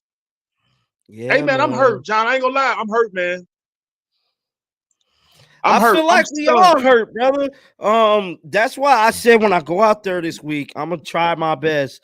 You know, I don't know how close they'll let me get, how much information I'll get, but I always find out something when I go, and I'm making it my business to figure out what exactly is going on within that locker room, bro. Because we got to figure it out. Like we got to figure out exactly what is going on. Them 3, and then I said, okay. I said, well. We lost McCaskill. We lost Dylan. I said, okay, we still got my boy from J-State. I said, he's a rumbler. You got Micah. But then I just looked on the computer. It said Sylvian entered the portal. Wilkerson. I'm like, man, I said, hold on. I got to call into the liquidator. For real, bro. Hey, man. Hey, John, I'm hurt, man. Me and my boy, he said, Campbell, what's wrong? I said, man, Dylan, go. Yeah, I just feel like we've been following this team since Coach Prime left Jackson. We done been here every step of the way, and it's almost like we're emotionally attached to this team as if they're our kids. Doesn't it feel like that? I almost got my box of Kleenex, man. I'm emotionally attached. I feel like I'm a Scope Buffs, man. I'm hurt. I feel you, bro, because we don't want to, especially a big name like Dylan. Dylan just was a major piece of the offense. He was productive. Everybody got the right to be sad today. But one thing I can tell you guys is that Coach Prime knows what he's doing. We got to bet on Prime. We got to bet on I'm gonna roll with him to the end. But it's just man, it's like, man, you keep rolling those dice, man. You keep on rolling crap. You like, man, are these dice fixed? Yeah. So I just wanted to call in, man. Hey John, I got to get back to lunch duty, but hey, man, I seen you on. I said I got to call in and I got to voice my opinion, man. But I'm still betting with Prime. I'm rolling with them, and man, I hope these backs coming in get it done. Yeah. Hey, look, man, everything gonna be all right. I promise you, bro. All right, John, I'm rolling with you, baby. Everything gonna be all right. I appreciate you, brother. All right, baby. You know we from the loop. The loop, baby. Appreciate him. What's going on? You on here live with John the Liquidator? What's up? What's up, John? Man, what you doing, man? What you think about Dylan, man? Listen, that right there tells a whole lot, right? You hit it on the head. These boys been knowing each other since Part One, right? Yeah. So if I got that type of relationship, then I also have or may have some type of intel too. Right. Dylan is a sophomore. He's not eligible for the pros after this year. So with that being said, he may know, hey, after this, Prime may be gone. I wouldn't say all Okay, that. okay. Now, I one thing. wouldn't say all of that. Now, John, the reason why I say that, John, we know we can all agree that this landscape of college is different. Fact. But still, with recruiting, you still want to get within a top 10 just freshman recruiting class to build for the future, right? To help. Prime doesn't do it that way. Prime goes with more of a I need a win now mentality. Right. Now, what would cause you to have that type of win now mentality? Just think about it. Think about it, Joe. What would cause you to have this win now mentality? When I know my sons, history, bro. But my sons, all of my sons is going to the pros next year, including Travis. All of them are going to the pros next year. I gotta have this winning mentality to go ahead and set a foundation. And it's there. It's written on the wall. Now I can't say if it's going to be definitely after this year that Prime would more than likely have that type of exit out. But because he don't want to put it out or make that same type of, I would say, mistake that he did with Jackson. Just leaving kind of unexpected, people having that hope. But I think there's something written on the wall, especially with Dylan leaving. I wouldn't say all of that, brother. I just wouldn't. I feel like Coach Prime is invested in the community. He's definitely invested in the program. He's invested in Rick George. I just don't see him leaving, bro. I got to be honest. He was invested in Jackson too. I just can't stamp that. You know what I'm saying? I just can't, bro. To me, there's no signs just pointing to Coach Prime leaving. I got to keep it 100, bro. There was no signs of Nick Saban pointing he was leaving. A little bit. Nick Saban was pretty vocal about transfer portal. He was pretty vocal about a lot of stuff. Now, whenever we're talking about Coach Prime, I just don't see there's nothing definitively that's stating, you know what, I'm out of here. Like Coach Prime is building something. He's amping up the spring game. He's adding value to this program. I just don't. Why would he leave? Right. Okay, so that's the case right there too as well. Is I need to show my value to these other execs out there in the NFL. Let me do some things to show my value that I can bring this type of revenue along with your city just based off my name and the relationships that I can also build. Plus, I think that also does a lot in the NFL realm as well when it comes to coaching trees. Because somebody knows, well, we all knows that's the biggest talk in the NFL is the minority hire. Well, Coach Prime done already said he ain't coaching grown men, bro. So like I'm pretty sure he stamped that he ain't going to the league. I can tell you that fact. Okay. All right. Everybody thinking, I'm telling you, why would he need to leave Colorado? What is the reason behind it? Why? Until somebody give me a why, I'm not stamping him leaving Colorado until we have a why. Okay. So, okay, but with all that saying too, John, though, what was the why of Jackson State? It was a lot of reasons. People was breaking in his office, breaking in his cars, harassing them. There was a bunch of stuff going on at Jackson, bro. Keep it 100. No. Okay, I get that, but the main reason of doing that was to help and elevate and continue to grow a process that has been broken for years, decades, right? That was Right. the whole point of him doing that. And so once you go into something like that, you also got to have that mindset of those type of things happening. Because you will be fooled to go into something, let's say, unprivileged neighborhood, to think just because of my status, all of the nonsense is finna stop right away. So to me, I don't think that that was enough reason for him to leave.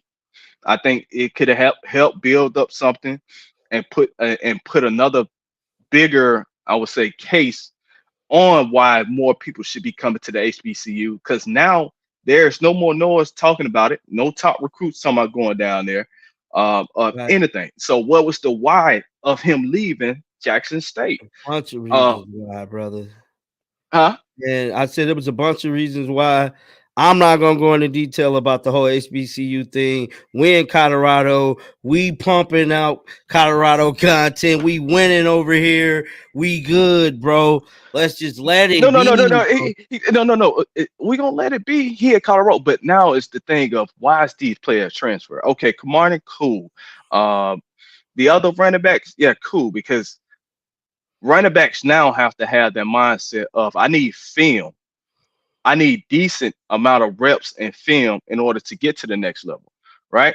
Right. So I understand that process, but once now it comes to someone with that close of a ties to you, like if your brother leave your coaching staff, he knows something, right?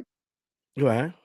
Okay, so that's what I'm saying. It's something there. Now I can't pinpoint and say this is fact what it's going to be, but there is something there which I guarantee within the next, not maybe not this year, but after next year, it will show. It will show why some of these kids were making the moves that they was making, especially Dylan. Right. Well, brother, I appreciate you jumping on here with me, man. All right, man. I appreciate you. I gotta get my girl Michelle on her. She been waiting for a while. What's going on, Michelle? Hey, John. It's good to hear or see you again. I've been working a lot, but I've been listening and pumping out the content, liking and sharing. So, just so that you know, but this disappoints me too. This really disappoints me because Yeah. The relationship, right? Also, um, the relationship for sure. There could have been plenty of opportunities for him to build up and get where he needed to be with the pros. I mean, where was Barry Sanders, when he was in college? I mean, Right. he was kind of small.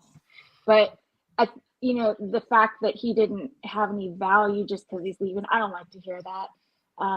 These young stars need to get some real support when they make these changes because there's something off. Right.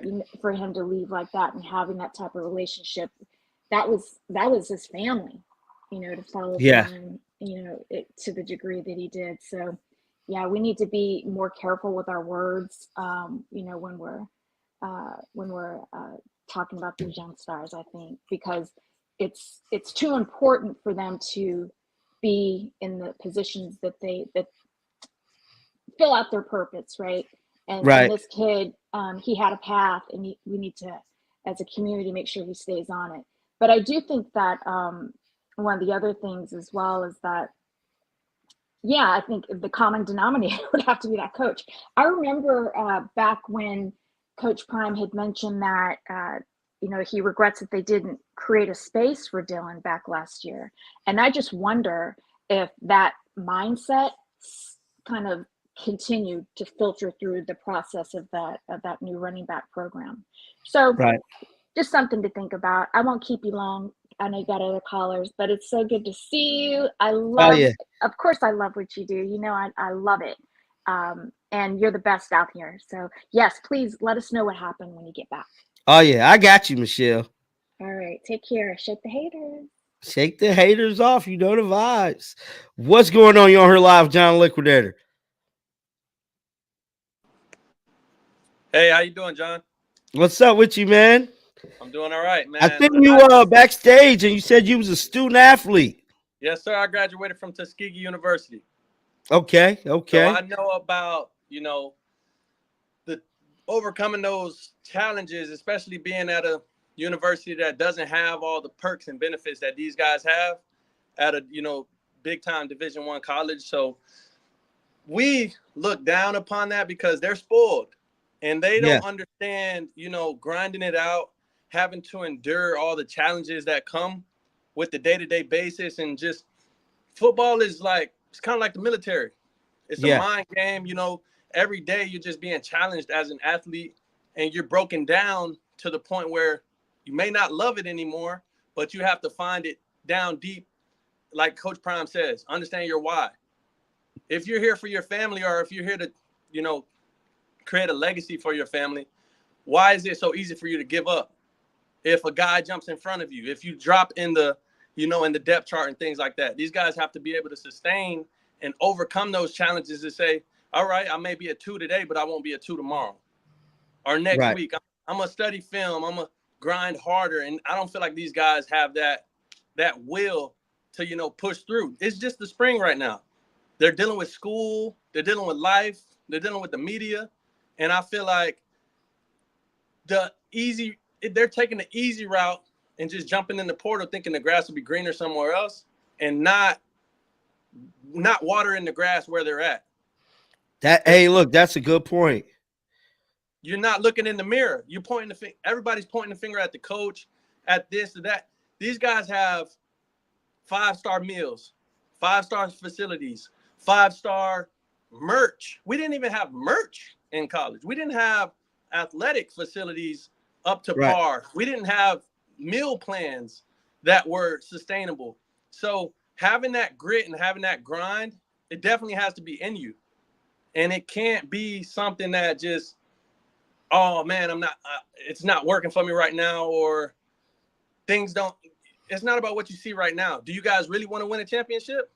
Are you guys really bought into the program? Are you guys really passionate about the things that you love? And that's the thing, that sometimes you get discouraged. You might not get along with your coach. You might be doing bad in class. You might have family issues back at home, but those things should push you to grind harder to meet that end goal, because going somewhere else, the challenges ain't going to be different. Right. Now, my question to you is, Shedeur had said something about last night in a tweet. He stated that the people that's leaving, Ben stopped believing. Like, that's not what he said definitively, but he said something in that type of context. Do you believe the people that is leaving Ben out of just with the team mentally? Of course. And a lot of it is a spotlight. These kids these days, it's social media and they're reading the comments and they're just seeing what everybody else is doing instead of really buying into the system, the program. Right. Like guys were saying earlier, studying film, obstacles on a day-to-day basis. Some day it might not be your season right now. It might not be your month. And if a coach is holding you accountable and saying, all right, next man up, you have to know that you're that guy and overcome all those challenges and become the guy. Like somebody said earlier, a guy may go down. Yeah. It's God testing you and challenging you, because the guy in front of you might go down. Now it's your time to shine. You just have to be ready when your time is called. And for the guys that are going to buy into the system, buy into the program, and be willing to maybe wait it out until it's their time to shine, they're going to shine and flourish because they went through that process instead of just jumping ship. Right. Well, brother, I appreciate you jumping on here with me, man. I wish you nothing but the best. You're welcome to come back anytime you see me on live. And shout out to you, brother. Yes, sir. I appreciate you too. Go Buffs. Know the vibes, man. All right, so for all the people that just in here, if anybody want to jump on here, I got the link pinned in the chat. You click on that link, that gets you backstage, and that gets you up here front and center with your boy John the Liquidator. Let me know your thoughts about Dylan Edwards leaving and about the current status of the team. And I just want you guys to know, bro, we good. So don't let all this stuff that's surrounding, like all these different headlines and stuff, that's not stopping us. We know what Coach Prime and these coaching staff is setting out to do, and that is take Miss Peggy to the playoffs, bro. Let's get back into the show.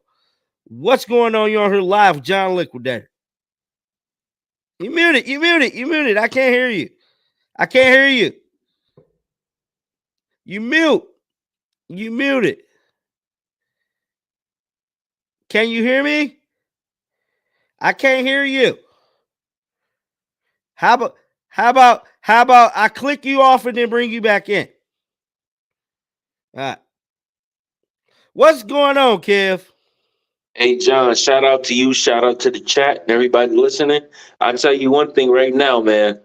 We down here in the trenches. Shout out to all the moderators because we get these trolls are relentless today, boy. Look, bro, I ain't even been seeing them. Man, we down there working, but we working, baby. We need raises, John. Oh man, hey, John, we need raises, man. Yeah, he's ready, bro. Hey, look, and Kev, what's so crazy is that, bro, I'm going out to Boulder this week, and so imagine how they. Man, listen, but let me say, I want to just crush that argument real quick about Prime going to the NFL. Shout out to the brother, but let me just crush that real quick. Prime is not going to no NFL. I'm gonna tell you why.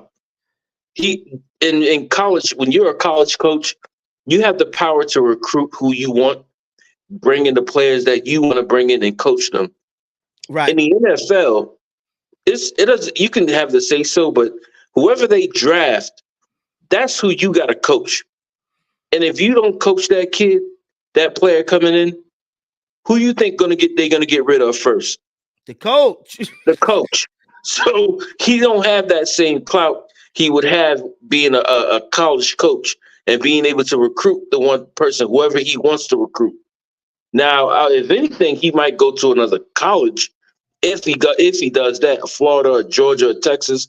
Prime only problem is his main problem I see is that he don't have the type of collectives that a Georgia or Texas might have, because Texas got that oil money. So he don't have the type of collectives. You know what I'm saying? So then that's why that kills the other argument about his house visits. You know what I'm saying? Let Prime get some wins under his belt. Let him get some wins. Then I think more collectives will come. Now Prime can go to house visits.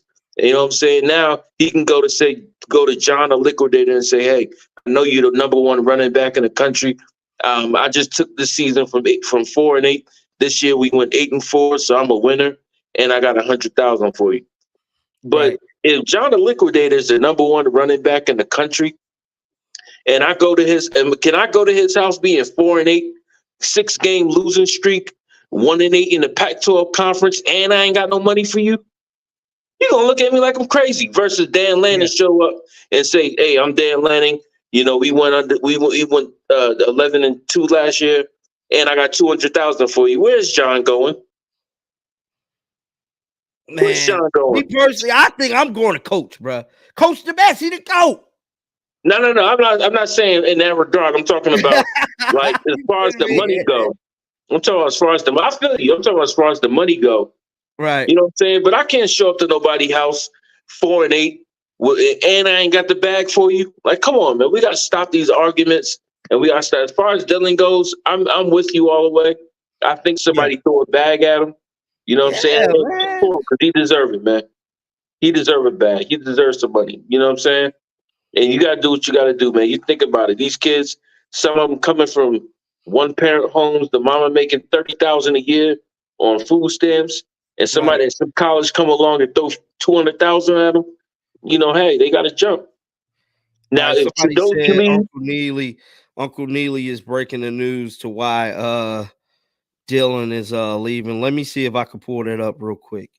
Hey man, I just wanted to shout you out and say thank you for everything, man. But like I said, if Jadozi was leaving or Jordan Seaton, then I'm worried. Or Travis Hunter leaving, then I'm worried. You know what I'm saying? But Dylan gone, hey, next man up. We got that kid from Ohio State. Ohio State breeds running backs. Look at Eddie George, Antonio Pittman, Ezekiel Elliott. They breed running backs. And one last thing, real quick. I know you got to do your thing, but as far as that other argument about walk-ons, let me tell you something. Walk-ons, plenty of walk-ons have done their thing in college and made it to the NFL. Ever heard of J.J. Watts?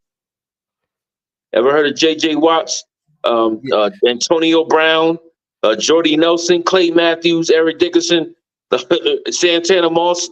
I can do this for days, but I'm gonna let you do your thing, man. I appreciate you, brother. All right. Hold on. Let me hold on real quick. This guy right here been back here for a while. What's going on, man? You on here with John the Liquidator? Hey John, man, these people need to chill out, bro. Like they just taking it too far, these trolls, bro. Like Prime is not gonna show everybody his hand, bro. Like and as far as the guy Amos, do I like him? Probably not. Because he has a problem with pass blocking as well. So that's just basically double dipping into and bringing another Dylan in.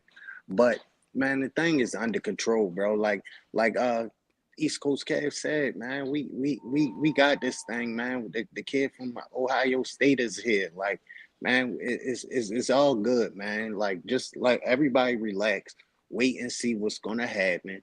And we can take it from there, bro. Because as soon as Prime start winning, then they back on our side. You feel me, John? Like it's just uncalled for, bro. Like it's really uncalled for. But I know you gotta go, John. Go ahead, do your thing, man. I just wanted to get on here and, you know what I'm saying, kick it with you for a second. All right, brother. I appreciate you jumping on here with me, man. What's going on? You're on here live with John the Liquidator. What's going on, John? Can you hear me? Yep. I got you, Dowd. Yeah. First of all, I'm a Coach Prime fan since back in the day, but as far as college football, if you follow big programs, he ain't leaving Colorado. No, he's too committed to change. He wants to bring back the baseball program. You know what I mean? So there's a lot of things that I've heard that he's committed to trying to help start back up there. Colorado's still a small school when it comes to comparing them to the big Power Fives. You know what I mean? So as far as Dylan, he's not the one I'm really worried about. I actually like Savion.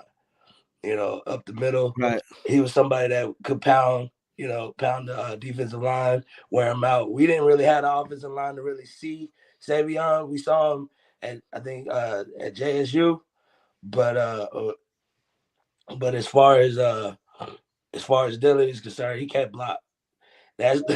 He can't pass block. And when he was in the game, he's a tremendous athlete. Don't get me wrong, and he was exciting to watch. But when he was in the game, you kind of knew what was about to happen. Right. So, but yeah, that's all I got. I don't think Deion going anywhere no time soon. And if he did, he's going to a winning program. So he got to prove himself where he's at first. So, all right. Yeah. All right. So guys, I got breaking news. It looked like Uncle Neely and DNVR actually went in depth about why Dylan Edwards decided Are you sick to of having leave. issues with your webinars? Let's wasting pull it up tons here of real time quick. on I troubleshooting want to with play this. attendings? Shout out to If so, DNVR you need guys. StreamYard. Day 13 here at the University of Colorado. Spring practices winding down. A lot of drama going on. We will get to that. What can you drama? What drama? What's going on? Well, let's see. The portal's doing Portland. Oh yeah, the portal is Portland. Yeah. Jake, how are you today? I'm great, man. What a beautiful day. And Cam after practice, Coach Livingston, of course, trying to install that new defense. Of course, he said though it's going to be built around the players. It's not a scheme like Charles Kelly brought in that the players are going to have to adapt. How's that process gone so far? I think it's going wonderfully. You hear this catchphrase of a player's coach. Yeah. That's Coach Livingston.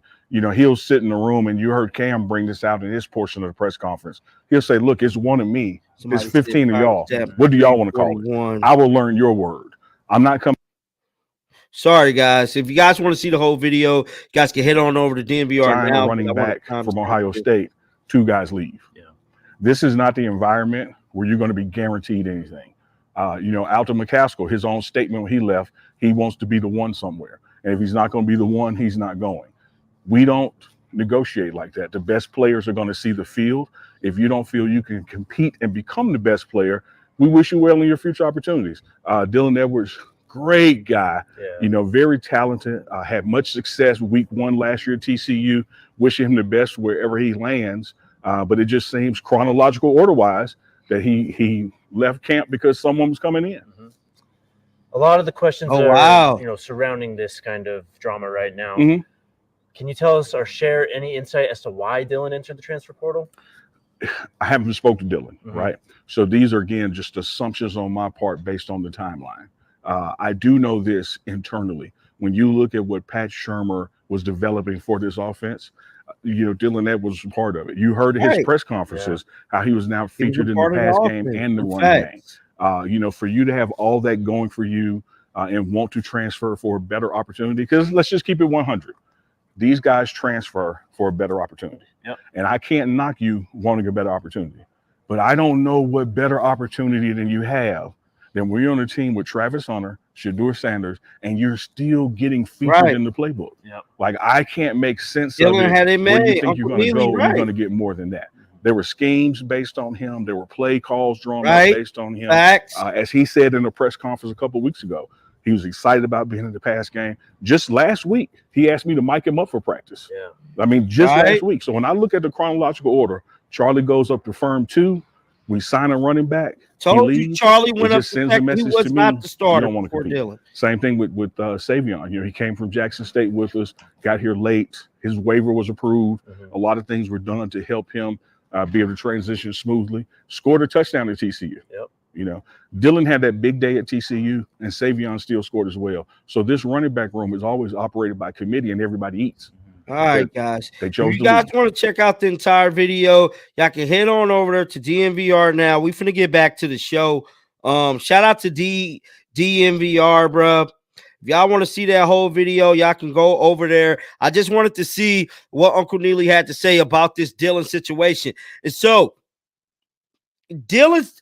Uncle Neely basically saying that he's looking at it in chronological order. They get the running back from Ohio. All of a sudden, Dylan hit the portal. Now, I'm not saying that that's not true. What I'm saying is you got to look deeper than that. Because why would Dylan leave if another running back coming if he already got the playbook made for him? New dude got to prove himself. Dylan already got plays implemented for him within the system. Dylan ain't got to leave because of the running back coming. Now, Neely said he's looking at it in chronological order. Now, me too. If Dylan already got plays made for him in Pat Shurmur offense, new guy got to work for that spot. Charlie worked for his spot. Dylan worked for his spot. Dylan was RB1. It's deeper than that. I think it's deeper than dude coming in because dude coming in got to prove himself. Not to say what he's saying is wrong, but I'm just saying if you already got plays worked out for you, you win the system. So what, they bringing in another back? That's just like saying, you know what, John the Liquidator, it's a new creator coming and he hot, he popping. But we know you is the dude. You think I'm finna worry about the other channel that's popping when I'm popping already? I'm already in the system. I'm already doing big numbers. Everything is already laid out for me. You got to prove yourself. It's deeper than that, bruh. It is deeper than that. It's deeper than that running back coming in, bro. I don't care what nobody say. It is deeper than that. Dylan was already implemented in the system. That new guy had to prove himself. Let's Let's just keep it real. Charlie good, Dylan good. They proved themselves. They got plays designed for them. They got plays designed for them already. Dude coming in, he got to learn the system, learn the line, learn Shador, learn coach, learn the formula. The season is in August. That's not it. That's not it. Dylan leaving. This is only my theory, though. This is my theory. Dylan leaving because somebody gave him a bag. I don't give a damn what nobody say. They came knocking on the door and they gave Dylan a bag. I don't give a damn. I'ma keep it real. I'ma keep it real, bro. I ain't gonna get on here and lie. I ain't no disrespect to what nobody said. Bro, why would you leave and you already implemented in the system, bro? It ain't rocket science.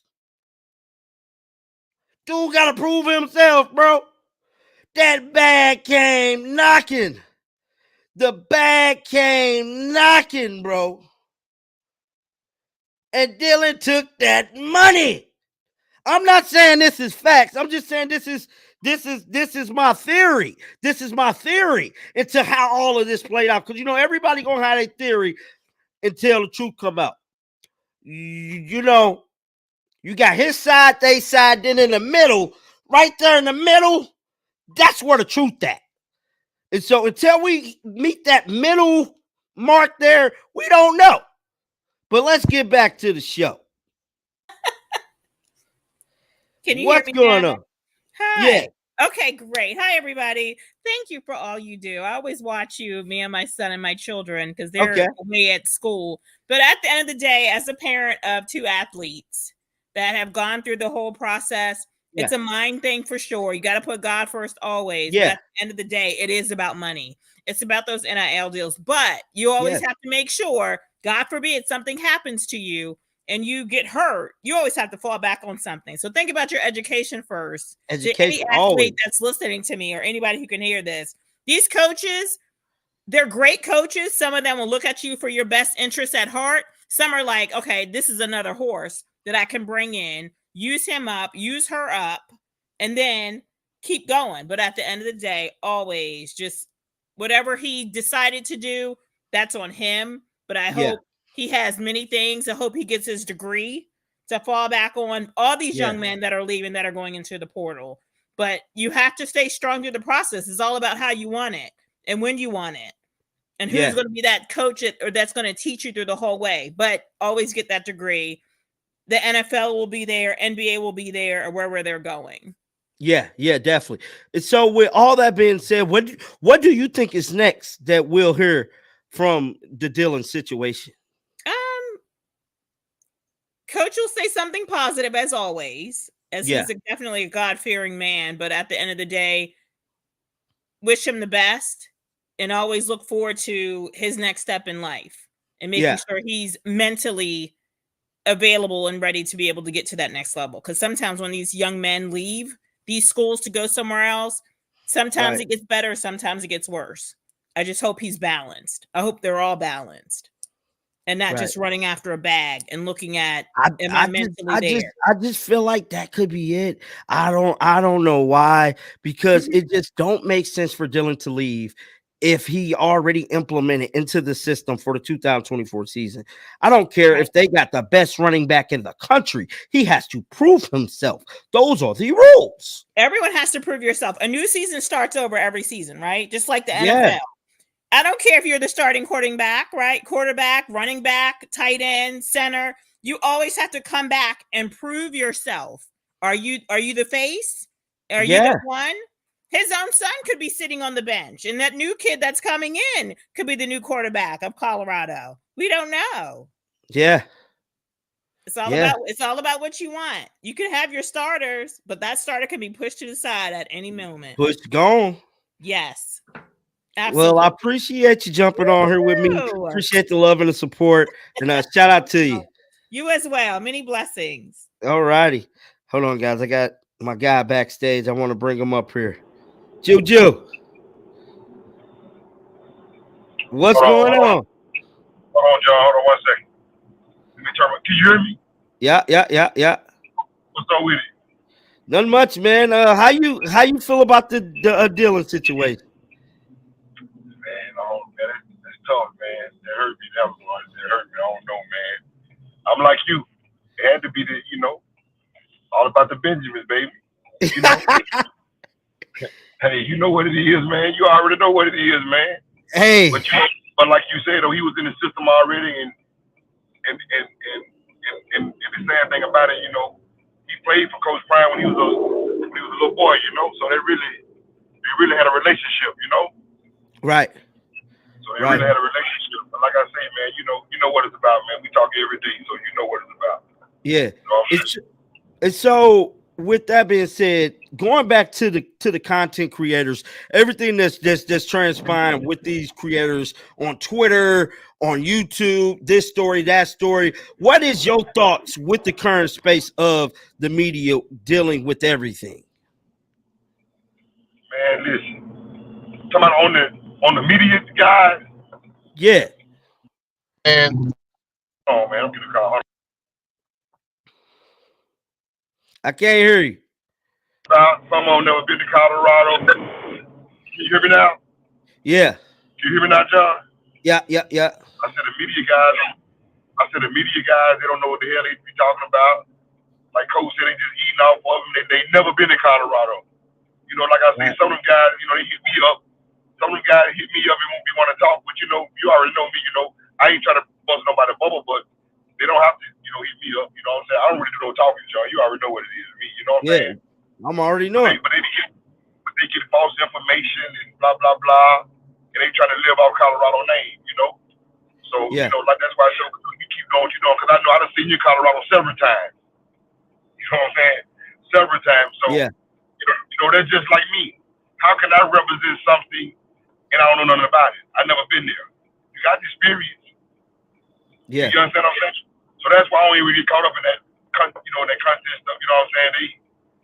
That's why I tell you, man, keep doing what you do. And guess what? I always remember this right here. If you ain't got no haters, you ain't popping. You ain't got no haters, you ain't popping. Tell them, Joe. Hey, look, they hate on me all the time, but guess what, though? I kill them with success. So, you know what I'm saying? Just keep doing what you do, bro. And just hold your head up and keep on getting it real. Keep on getting it real. I'm not talking about a real like on Instagram. I'm talking. What the hold up? Wait a minute. What's going on, man? You on here live with John Liquidator. What's good with you, bro? Can you hear me? Yep. I got you. So what is your thoughts about the Dylan situation? Man, here's my take, man. I want to sort of pivot from what everybody else is saying. Everybody else is sort of trying to make it seem like the young man may be soft. I've seen some of the trollers comments and things of that nature. I think the whole thing is about business. At the end of the day, whether it's the NIL or him wanting to go to another university to get more reps, it's about business. And I say that because if you look at the NFL, the running back position has become particularly devalued the last couple of years. And so I hear what you're saying, John, but I want you to play the devil's advocate for a second. Right.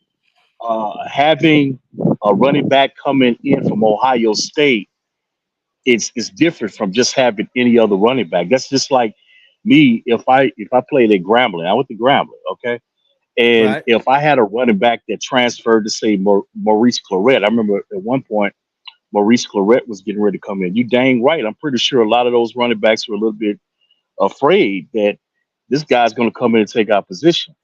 And that's just oh yeah, because I mean you got to think about it, bro. From this perspective, Ohio State has a big cachet.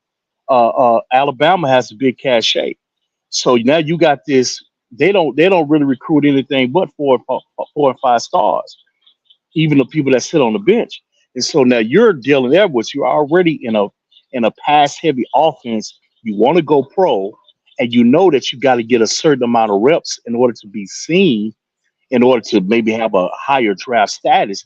And now you're telling me you got this potential 5-star running back from Ohio State, not from Kennesaw State, not from Buckeye State, from Ohio State coming Yeah. in, yeah, it might concern you a little bit. And so I heard one of my fellow brethren from HBCU from Tuskegee, he made some good points, but I sort of disagree with him on the fact that you got to understand that these kids want the reps. They want the reps. It's easy to say, well, he should stay in a program to where he can compete. Well, how many people we know that have stayed in programs and competed and never got a chance to play? When I can go under the table, I get that call from Kansas State, I get that call from Baylor, and they say, "Hey, young man, you're going to be our featured back next year, and we're going to slide you a little green on the side." You dang right, I'm going to take it. Why? Because I know I'm not going to have to worry about that Ohio State guy. But it's not even about me worrying about the Ohio State guy. It's me worrying about my potential to be able to go to the next level.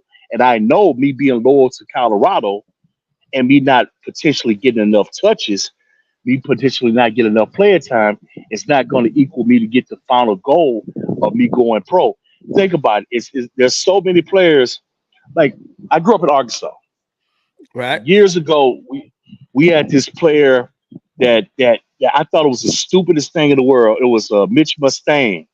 He transferred from Arkansas to go to USC, and I thought that was the dumbest mistake he could have ever made. And it's like, well, why would you do that when you're in a situation that's custom made for you, and Right. you're actually in a position where you're starting, you're getting touches, you get a majority of reps. Right. He ended up going to you end up going to USC and didn't even see the playing field no more. And I would argue to say that he probably would have been a first round draft pick had he not have transferred to USC and stayed at Arkansas and stayed in that system. So I say that's the same thing probably with this young man. He's probably got information. Somebody's probably come to him and say, "Hey, look, man, you need to maximize your potential. You can come here. We can give you this bag, right? But at the same Right. time, we're going to feature you because, like I said before, that running back position has been devalued. It's not the same as 5 and 10 years ago. So Yeah. him splitting possessions with Wilkerson, and at that particular time, what was the young man from Texas, Altondale, Houston, Charlie. Al- Alton. Altondale, Alton McCaskill. Alden McCaskill, which if he would have came back at the time, you splitting possessions with potentially three running backs, and you think to yourself, not only do I have to split these possessions, but now I got this dude coming in from Ohio State, and now I got somebody on the horn with me saying, "Hey, no, man, why don't you consider coming here and you'll be the featured back?" To me, that's smart business. To me, that's smart business. It's not about him not wanting to compete because everybody have created this narrative about some of these kids transferring that they don't want to compete, they don't want to do Right. it. Like Right. even with the McLean situation, they don't want to compete, they don't want to do this. No, I want to go somewhere where I can change the narrative. I already have a bad reputation. Maybe I can go somewhere and start over fresh, and I can build up my reputation anew. These kids are a lot smarter than I think people are giving them credit for, and I think that's the same thing with Dylan. He's just trying to maximize his potential. Yeah. Well, brother, I appreciate you jumping on here with me, man. I don't know what happened like at first, but hopefully, I got it fixed. But I appreciate you, It's brother. all Shout out good. to you. Shout out, bro. Bring up my partner here, guys. Coach Trey. What's going on? What's going on, Coach Trey? How you doing today, dog? I'm good, man. We out here, man. I mean, we in the weight room, boys. Finna get ready to work Coach out. Trey. Working. We finna get, we Working, finna baby. get, finna get ready to work out, man. You know, that's what it's about for me. So how you feel about Dylan, man? I mean, like I say, bro, we gonna move on. I appreciate everything that kid did. He came in here. Man, it He was showed phenomenal. that you could come in here as a freshman. If you put your head down and do what you're supposed to do, you can play. And Yeah. Coach Prime doesn't mind that. He feels like he can go do something elsewhere, and for that, I'm not upset. I'm not gonna say nothing wrong because he's been a model kid. He's done nothing Yeah. wrong. He's been a model kid. We can't cry over spilled milk. We can't. This is gonna be the landscape of college football, guys. It But is. It is. us as Colorado fans, like you say, as long as we've been on y'all probably been on 5 or 6, 7, 8 teams and lost kids, big time kids, starters. Yeah. But because it's Colorado, it gets blown out of proportion. So but I'm not upset. I'm not mad. I'm happy that he's happy. Like you say, when you get a guy like Travis Hunter that don't never say nothing, don't never talk, he say we gonna be okay. You got to believe that they feel in that locker room that they gonna be okay.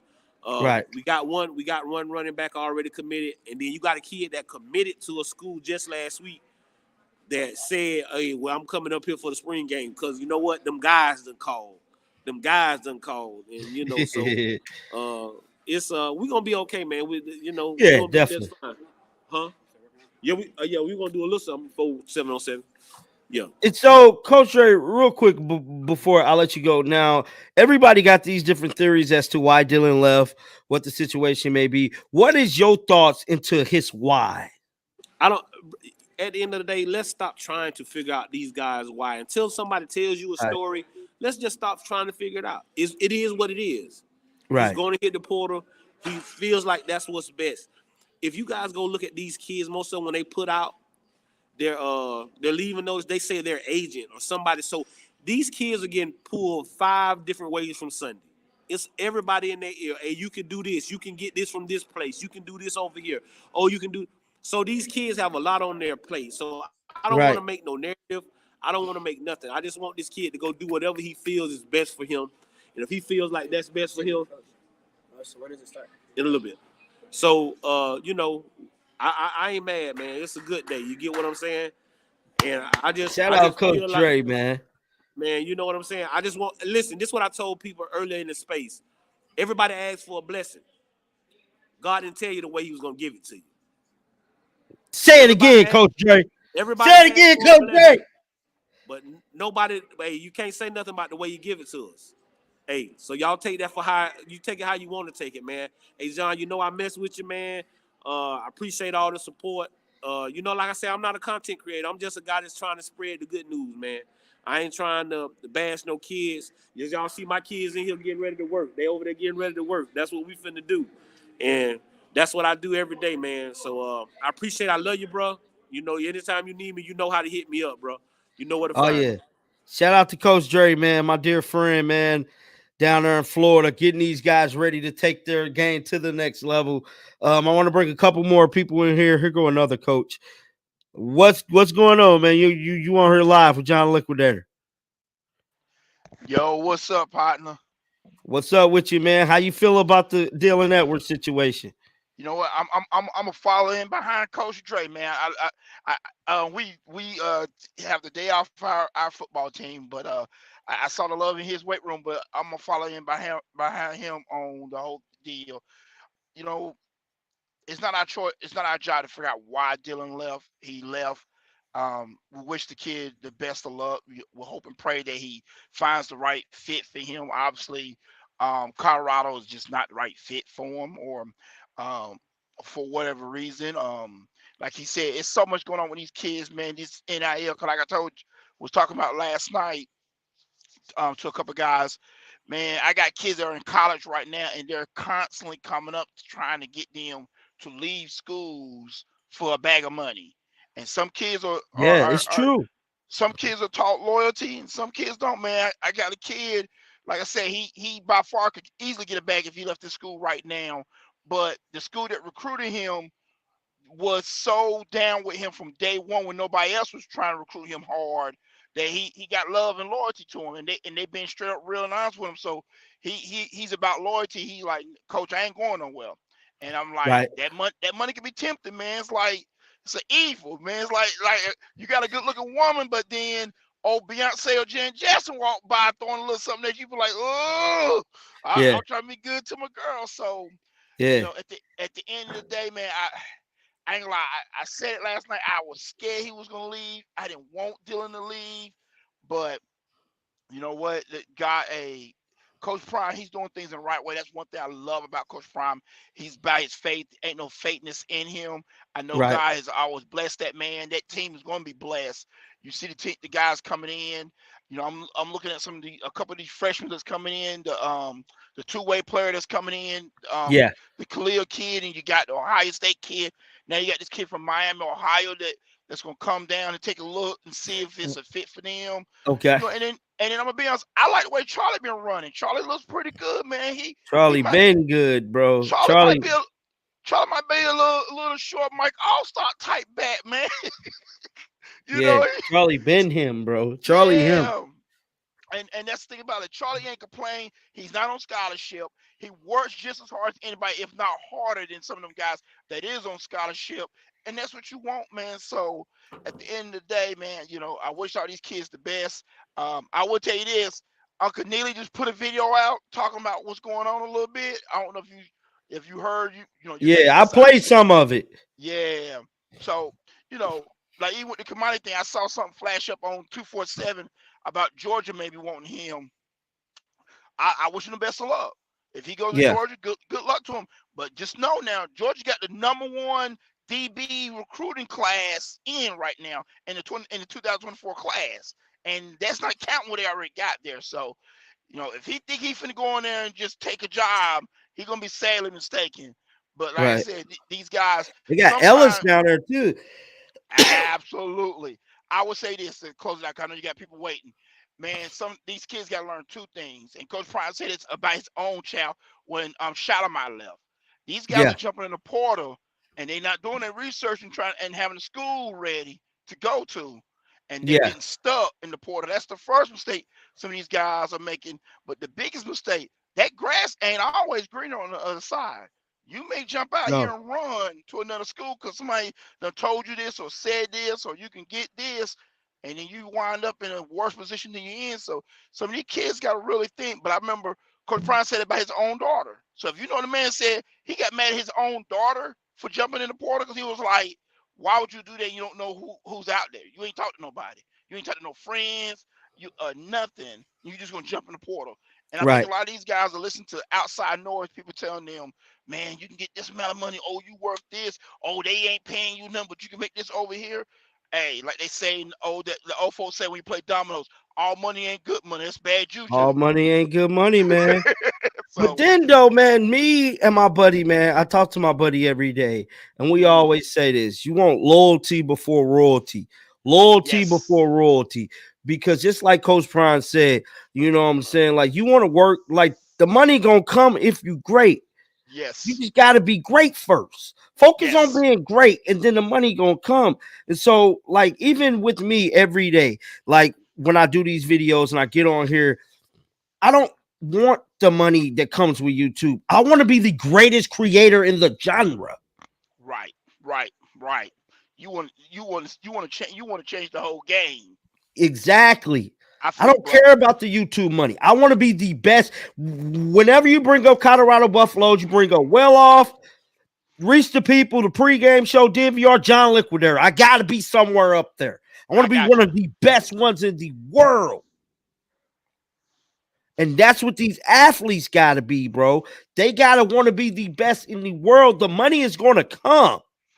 And that's what Coach Prime trying to teach them guys. They keep forgetting Coach Prime was him because of that baseball. When he started playing baseball in college or playing pros while he was still playing football, a lot of them kids don't realize Prime was not on scholarship because the Yeah. Yankees were paying him to be a professional Facts. baseball player. So that's why he could shine like he did in college. So these kids thinking, oh, I want to shine like Coach Prime, I want this money, I want this. No, that cat put so much work into his sports that they paid him and then he was able to floss, but then he still didn't really floss like he did until he got to the pros. And then, like you said, he had to change Yeah. the narrative because DBs were not getting paid. These kids do not want to put the work in to change the position that they're playing Exactly. so that they can get paid. They want to get paid first and then put the work in. And ain't nobody paying for that. When have you ever went somewhere and did a job and they said, you know what? Let me give you an advance to start you out first, and then we'll start talking about getting paid later on. No Right. one does that. You got to put a week in the hole. It's the same way with sports. You got to put that work in first to get that check later. And some of these kids don't think that way, man. So God bless them. Like I said, I ain't hating on none of them because I understand these. You know, you got coaches. If you take Coach Prime out of the mix, You got a lot of these coaches out here that's shady and dirty, and they'll quit and leave and take another job in a minute. And these kids Right. get stuck. So I'm not mad at any kid that want to transfer. They want to transfer. God bless them. I hope and pray they find them a good place, but they need to be wise about it because, like they said today, I said the number wrong last night, but there's 3,600 kids in the portal. Ain't but 318 Division I schools. That should tell you something right there. And somebody said if it's 324 Division I schools, they say if every school took 10 kids, that's only 3,400 kids, and you got 3,600 in the portal. That's That means crazy. somebody still ain't getting in. So, and then you got incoming high school kids, and that's what's, I'm gonna be honest, John. That's what's sad because now Yeah. it hurts. It's starting to hurt these high school kids because now the high school kids thinking they're going to a big time D1. They're not a major 5-star, 4-star, and if they ain't got their grades together, their attitude together, and their character together, these coaches ain't even taking a chance. So they're like, you know what? Nah. I'll go grab this red shirt freshman out of the portal who's already been in college for a year, who's already worked out in the weight room for a year, and now all I got to do is start implementing my system with him. Versus, let me get this kid fresh out of high school that don't know the college life, the workouts, or nothing. And I got to hope and pray he's going to do everything we ask him to do. No, I'm going to Right. take the one out the portal that's already used to the regiment. So, man, like I said, God bless him. Man, I appreciate what you're doing, man. You keep doing your thing. We're going to keep loving on you, man. And like I said, we'll talk to you soon. All righty, brother. I All right, now. appreciate you. Shout out to you. This guy right here been back here for a while. Yo, What's going on, man? Yo, John, thank you for having me, man. It's your boy I Ashley. appreciate you, man. How you feel about the Dylan Edwards situation, brother? Man, to be honest with you, looking at the whole situation, Dylan Edwards had to do what was best for him. But honestly, I agree with you. I think it's for the money. Like, let's keep it real. Like, there's not many programs that are head and shoulders better than Colorado from a talent standpoint. And we're only talking about those teams that was in the college football playoffs. And that's mainly because their upfront offense and defensive line is on a whole nother level from what we Yeah. saw last year. Right. So a guy Yeah. like Dylan Edwards, he was best suited at staying at Colorado, in my opinion, because his strengths are catching the ball out the backfield, getting those tosses, putting him in the scat back, putting him in the screens. And then he was featured. He was the number one guy. So for another Yeah. guy to come in, all you doing is just sharing the reps, which benefit him because now he doesn't have to worry about pass blocking, which he doesn't have to worry about running in between the tackles. So Yeah. I think it's really because I don't think Coach Prime necessarily have favorites, but I think he's going to favor the guys who's in the weight room day in, day out, which Dylan Edwards was, I believe.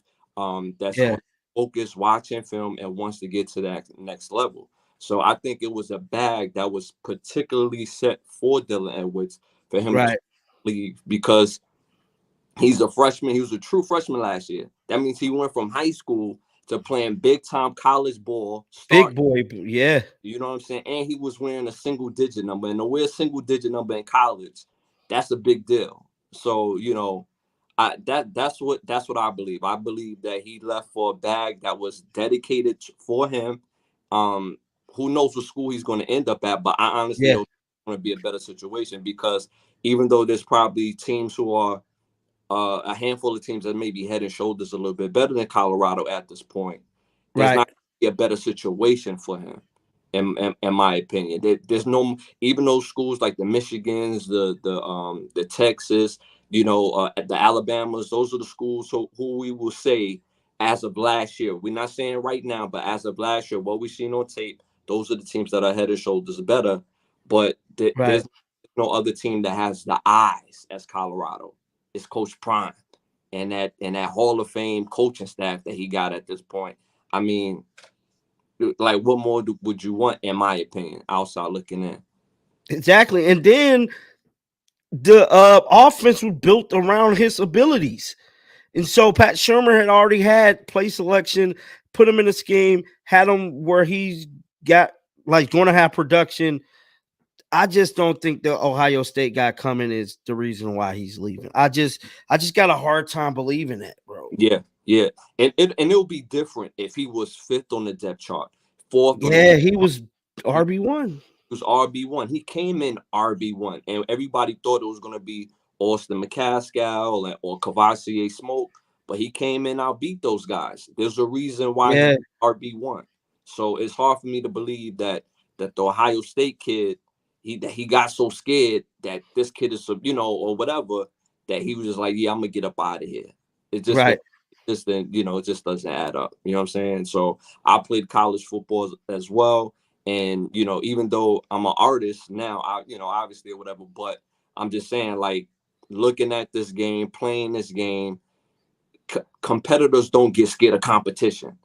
Right. He has the type of speed that changes the spectrum of the offense coming from out the backfield. And his skill set is more suited for today's NFL. Yeah. So, and Pat Schumer is the guy that could highlight all his skill sets. So I agree with you, John. You know what I'm saying? Because my whole thing is, man, I'm not gonna come on here and lie to the people and say like this is that, because ultimately don't nobody know. But I just got a hard time believing that, Ohio State running back dude, he nice, Yeah, but you RB1. yeah. I'm the man over here. Yeah. You cool over there. Yeah. Now you got to come over here Yeah. and prove to me why you deserve to be RB1. Facts. I don't care what nobody's saying, but man, money talk, BS walk, bro. Facts. At the end of the day, and when it's all said and done, y'all gonna be like, John Liquidator, you right. Watch. Facts. Bro, I'm tapped into your channel, man. I'm really a fan of your channel, man. So I actually looked for you between you and Pause and Bucky to give me the real actual factual Yeah. so shout out to you, man. I hope to have you on my podcast one day. Can the Brothers Get a Rap podcast? Like I said, I'm a big fan of your platform because you keep giving that real. You know what I'm saying? Yeah, So bro, we gotta keep it real. We can't come on here and be fake because there's millions of fans watching it. It's thousands of people. As soon as you come up here trying to haw around, now you lose kind of credibility. Yeah, people want to know why. You know what I'm saying? I've been around for so long. I get the numbers I get because I keep it real. Yeah. I ain't come on and lie. Yeah. And can I let people in on a little secret? When playing college football, these schools, to be honest with you, they not crazy about running backs and receivers. They have the big time players, the guys who separate themselves. But when you talk about that upper echelon of college football teams, Yeah. it's really about them big boys, because those guys, like receiver skill guys on both sides of the ball, they fall off trees. They're gonna land. Right. If you got you a quarterback and you got a solid offensive line, defensive line, and you got the depth of that too on both sides of the ball, Right. that's really the difference between those teams and that team. Yeah. Michigan dominated the way they dominated because their offensive line and their defensive line and the depth of their team, it was unmatched. Like I've never seen Michigan. I'm the biggest Michigan fan in the world. I really mess with Colorado because of Coach Prime. But at the Right. end of the day, like Michigan, we dominated Ohio State. I've never seen Michigan dominate Alabama the way I was so proud that we beat Alabama. You know what I mean? Bro. Like, so yeah, my bad. Go ahead. No. Finish. Yeah, so I'm like, so that's where Colorado is pivoting when they Yeah. point was bringing in the big boys and not just bringing in a few. They brought in the depth of big boys up front. The Yeah. amount of pass rushes Colorado got is crazy this year. Oh my God, Yeah. the scary front from team 1, team 2, possibly the team 3. So they know what they're doing. I just can't.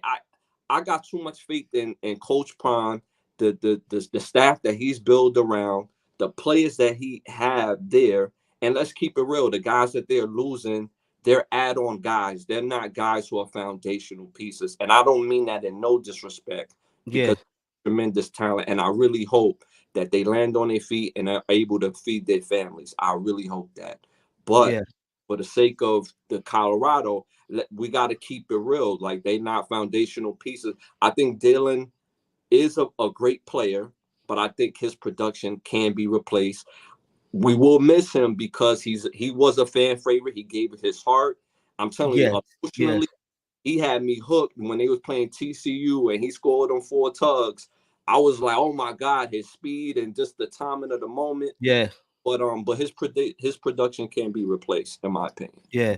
Well, brother, I appreciate you jumping on here with me, man. I wish you nothing but the best. Thank DM you. me on Instagram or Twitter, man. You want me to come on your Yes. podcast, Yeah. man? I'm down. Thank you, man. I appreciate you, and thank you for having me, bro.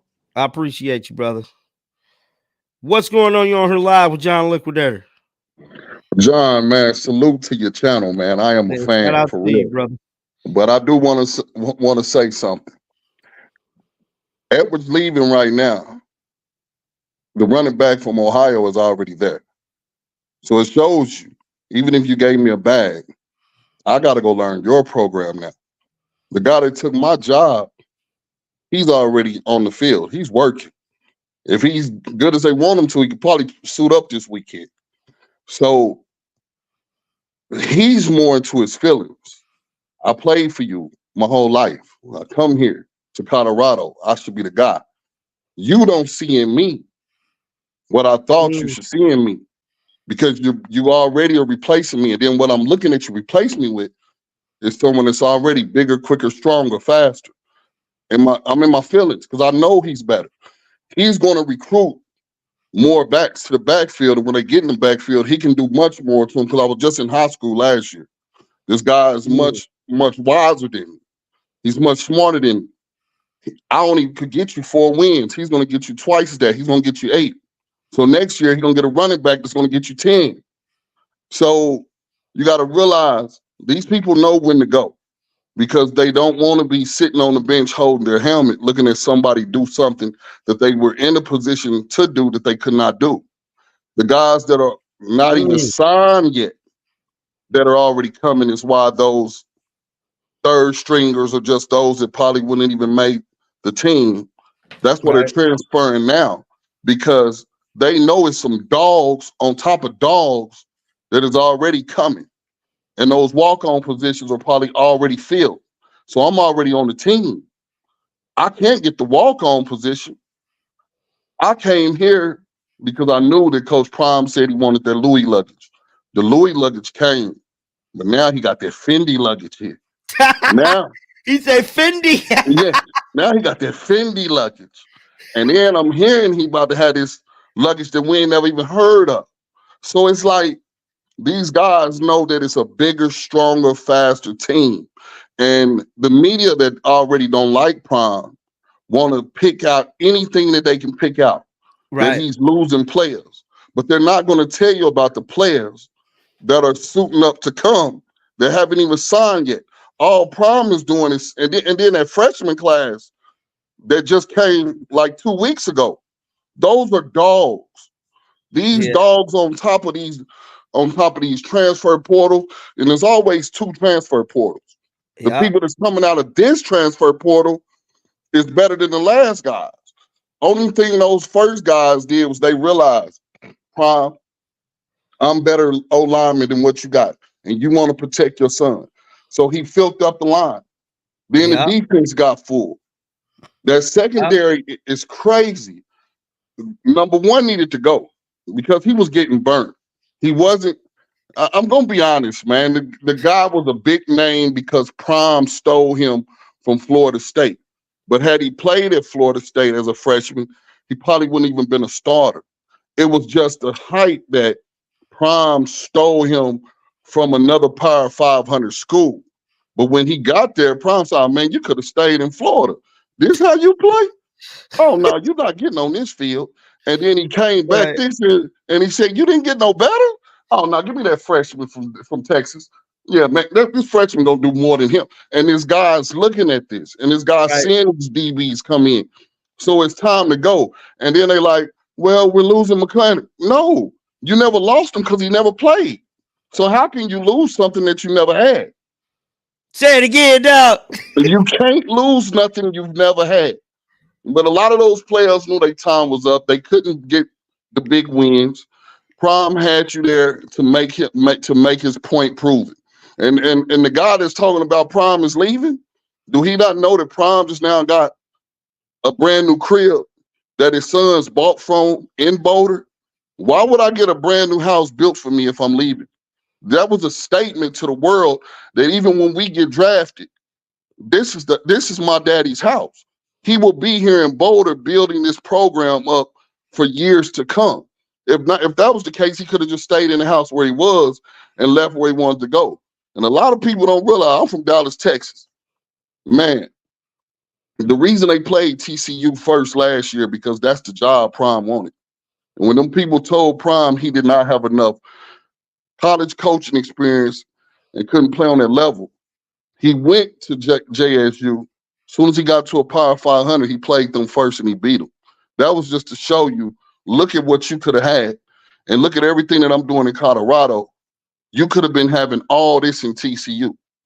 I was right here at Prom. Like my son come from here. I'm from Dallas. We wanted to come right down the street. So this was just to show you, look at what you missed out on. You know what I'm saying? So I don't want to hold you up too long. I got to be down there at work at 1.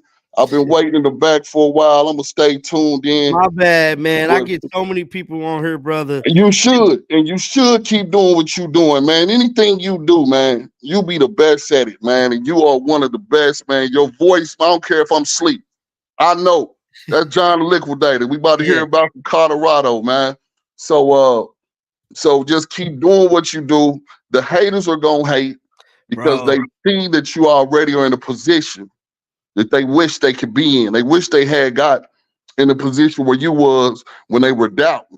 Now they see they doubts, they can no longer doubt it anymore because now the doubting is about to be something that's, well, when they make it to the national championship, they're not going to win. At one point in time, you said they wouldn't even make the playoffs. So now just look at how high the hate is going to go this season. Yeah, they 8-0, but are they going to be 9-0? Then, okay, they lost one game. So now I hope they don't even make it in the playoffs. Then they get in the playoffs. Man, I hope they don't even win the championship. So it's just going to show you how the hate don't do nothing but get elevated. Because if you was a hater from the beginning, you're going to be a hater till the end. Until the end, dog. And it's crazy that, it's like these people sit around and wait for something bad to happen to Colorado.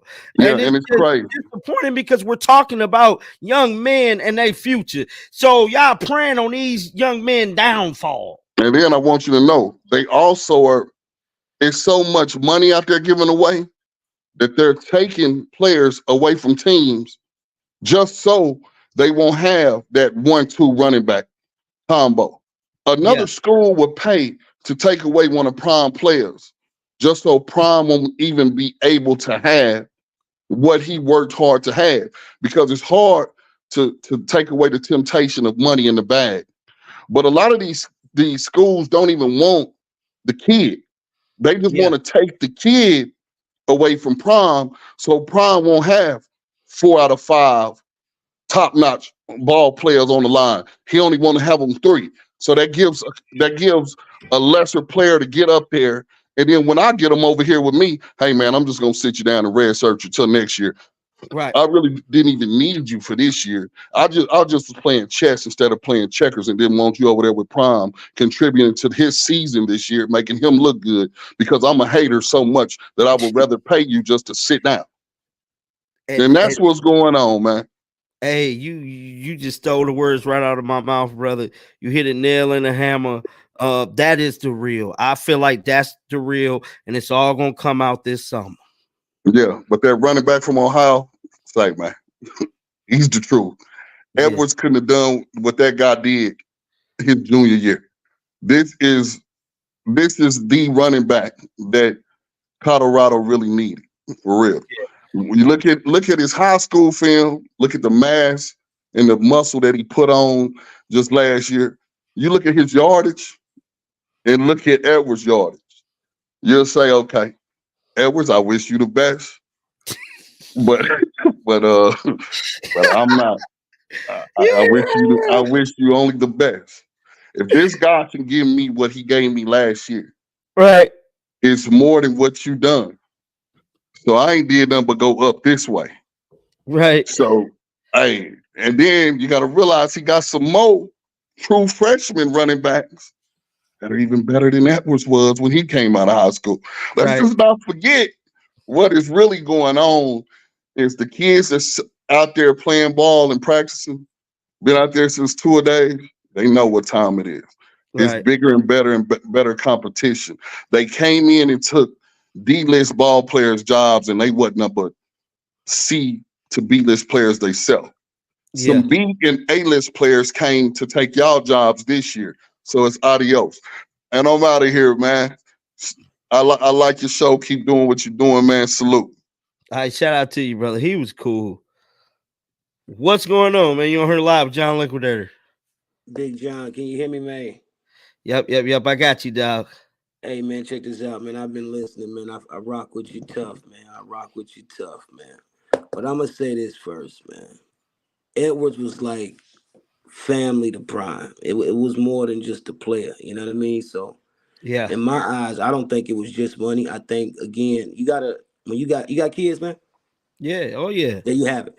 I got two, man. When you got kids, you got to know how to deal with them differently. You got a boy, you got a girl, two boys, different ages. You got to know how to deal with your kids independently from each other. You know what I mean? I could do certain things with my son that I can't do with my daughter. I can discipline my son in ways I can't discipline my daughter. You got to know your kids. And I said this when Prime started bringing in corners after Slusher left. I said, hey, I don't care who it is. When you start bringing in more competition, like cats do get in their feelings. Like I don't care who you are. I don't like this is what it is. Competition. Like you, if I'm your man and you bring somebody else in, that's telling me something. That's how people think. And these kids ain't like 20 years ago. Like they want to come play. I'm not sitting Right. 2, 3 years. They want to play. Like they want to play. So it's gonna keep happening. Like for me, I think he should have moved to slot receiver.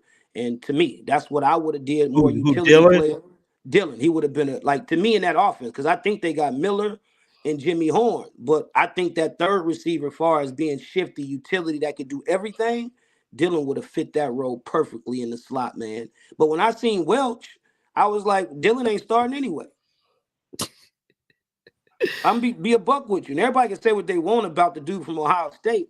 You don't go to Ohio State and be a bum. So he could play. You know what I'm saying? He could play. So salute to Edwards. You know what I'm saying? He younger. I think he gonna be all right. I think his career will probably go something like Cook was at Georgia. He gonna put on some size. He did this year.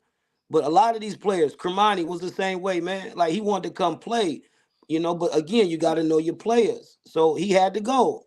Slusher, the lineman, Wilkerson. Like I've been saying for the past couple weeks. When I see these cats coming in and the flash get hyped up on camera, these other cats gonna start leaving, and you starting to Right. see it. But it ain't only with CU; it's with everybody. But of course, we gonna pick it out on CU. We rock with Prime. We want him to win.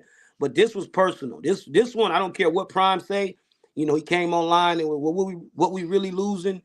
And every player you didn't had as a coach, you got some connection with if you lured them there. So you got some feeling for him. So I didn't like when he said that, but hey, he gonna always speak his mind. That's one thing Prime gonna do. But this one gonna hit him a little different than everybody else. Dylan was like a son to him, man. Dylan Yeah. was like a Facts. son to him. Facts. Well, brother, I appreciate you jumping on here with me, man. Appreciate the love and the support. Shout out Yes, to you, sir. brother. Salute. Alrighty, guys. So to sum up everything, I think we've been on live 2.5 hours. Whoa, baby. Dylan Edwards has left the Colorado Buffaloes football team. I'm wishing Dylan and his family nothing but the best. At the end of the day, don't nobody know why Dylan left. But at this point, we gotta wish what's best for Dylan. Um, Same thing with Savion. Don't nobody really know. Everybody can speculate. Everybody can say it's this, it's that. Don't nobody really know. I'm wishing him nothing but the best as well. But we have to look forward to the 2024 season, and that is Coach Prime and the Colorado Buffaloes bringing in the players that they need to get this thing up and going. And y'all already know what they're trying to do, trying to go make a run for the Natty, bro. And so I don't want anybody, in the genre, in the fan base to be sad, mad, disappointed. None of that. We don't need that type of energy. Coach Prime, Coach Corey Phillips, Coach Riss, and all of the other top-notch recruiters up in Boulder, Colorado knows what they're doing. We just gotta put our hats on, get ready for the Black and Gold Spring game. I will be in Boulder, Colorado, bringing you guys live coverage, boots on the ground, and just stay tuned into all the videos. Appreciate all the love and the support, man. This is going to be a great, great, great time this upcoming week. We got talent show, we got Wayne, we got the spring game, we got a bunch of stuff going on, and I'm looking forward to meeting some of you guys. If you guys see me out there in Boulder, say something. But I appreciate you guys checking out the videos each and every day, and watch everybody else's videos. Check out some of the other channels. There's a bunch of good channels out here. But with all that being said, it's your boy John the Liquidator checking out of here with another live. And y'all already know how I'm rocking, baby. Shake the haters off. I'm out of here. Peace out.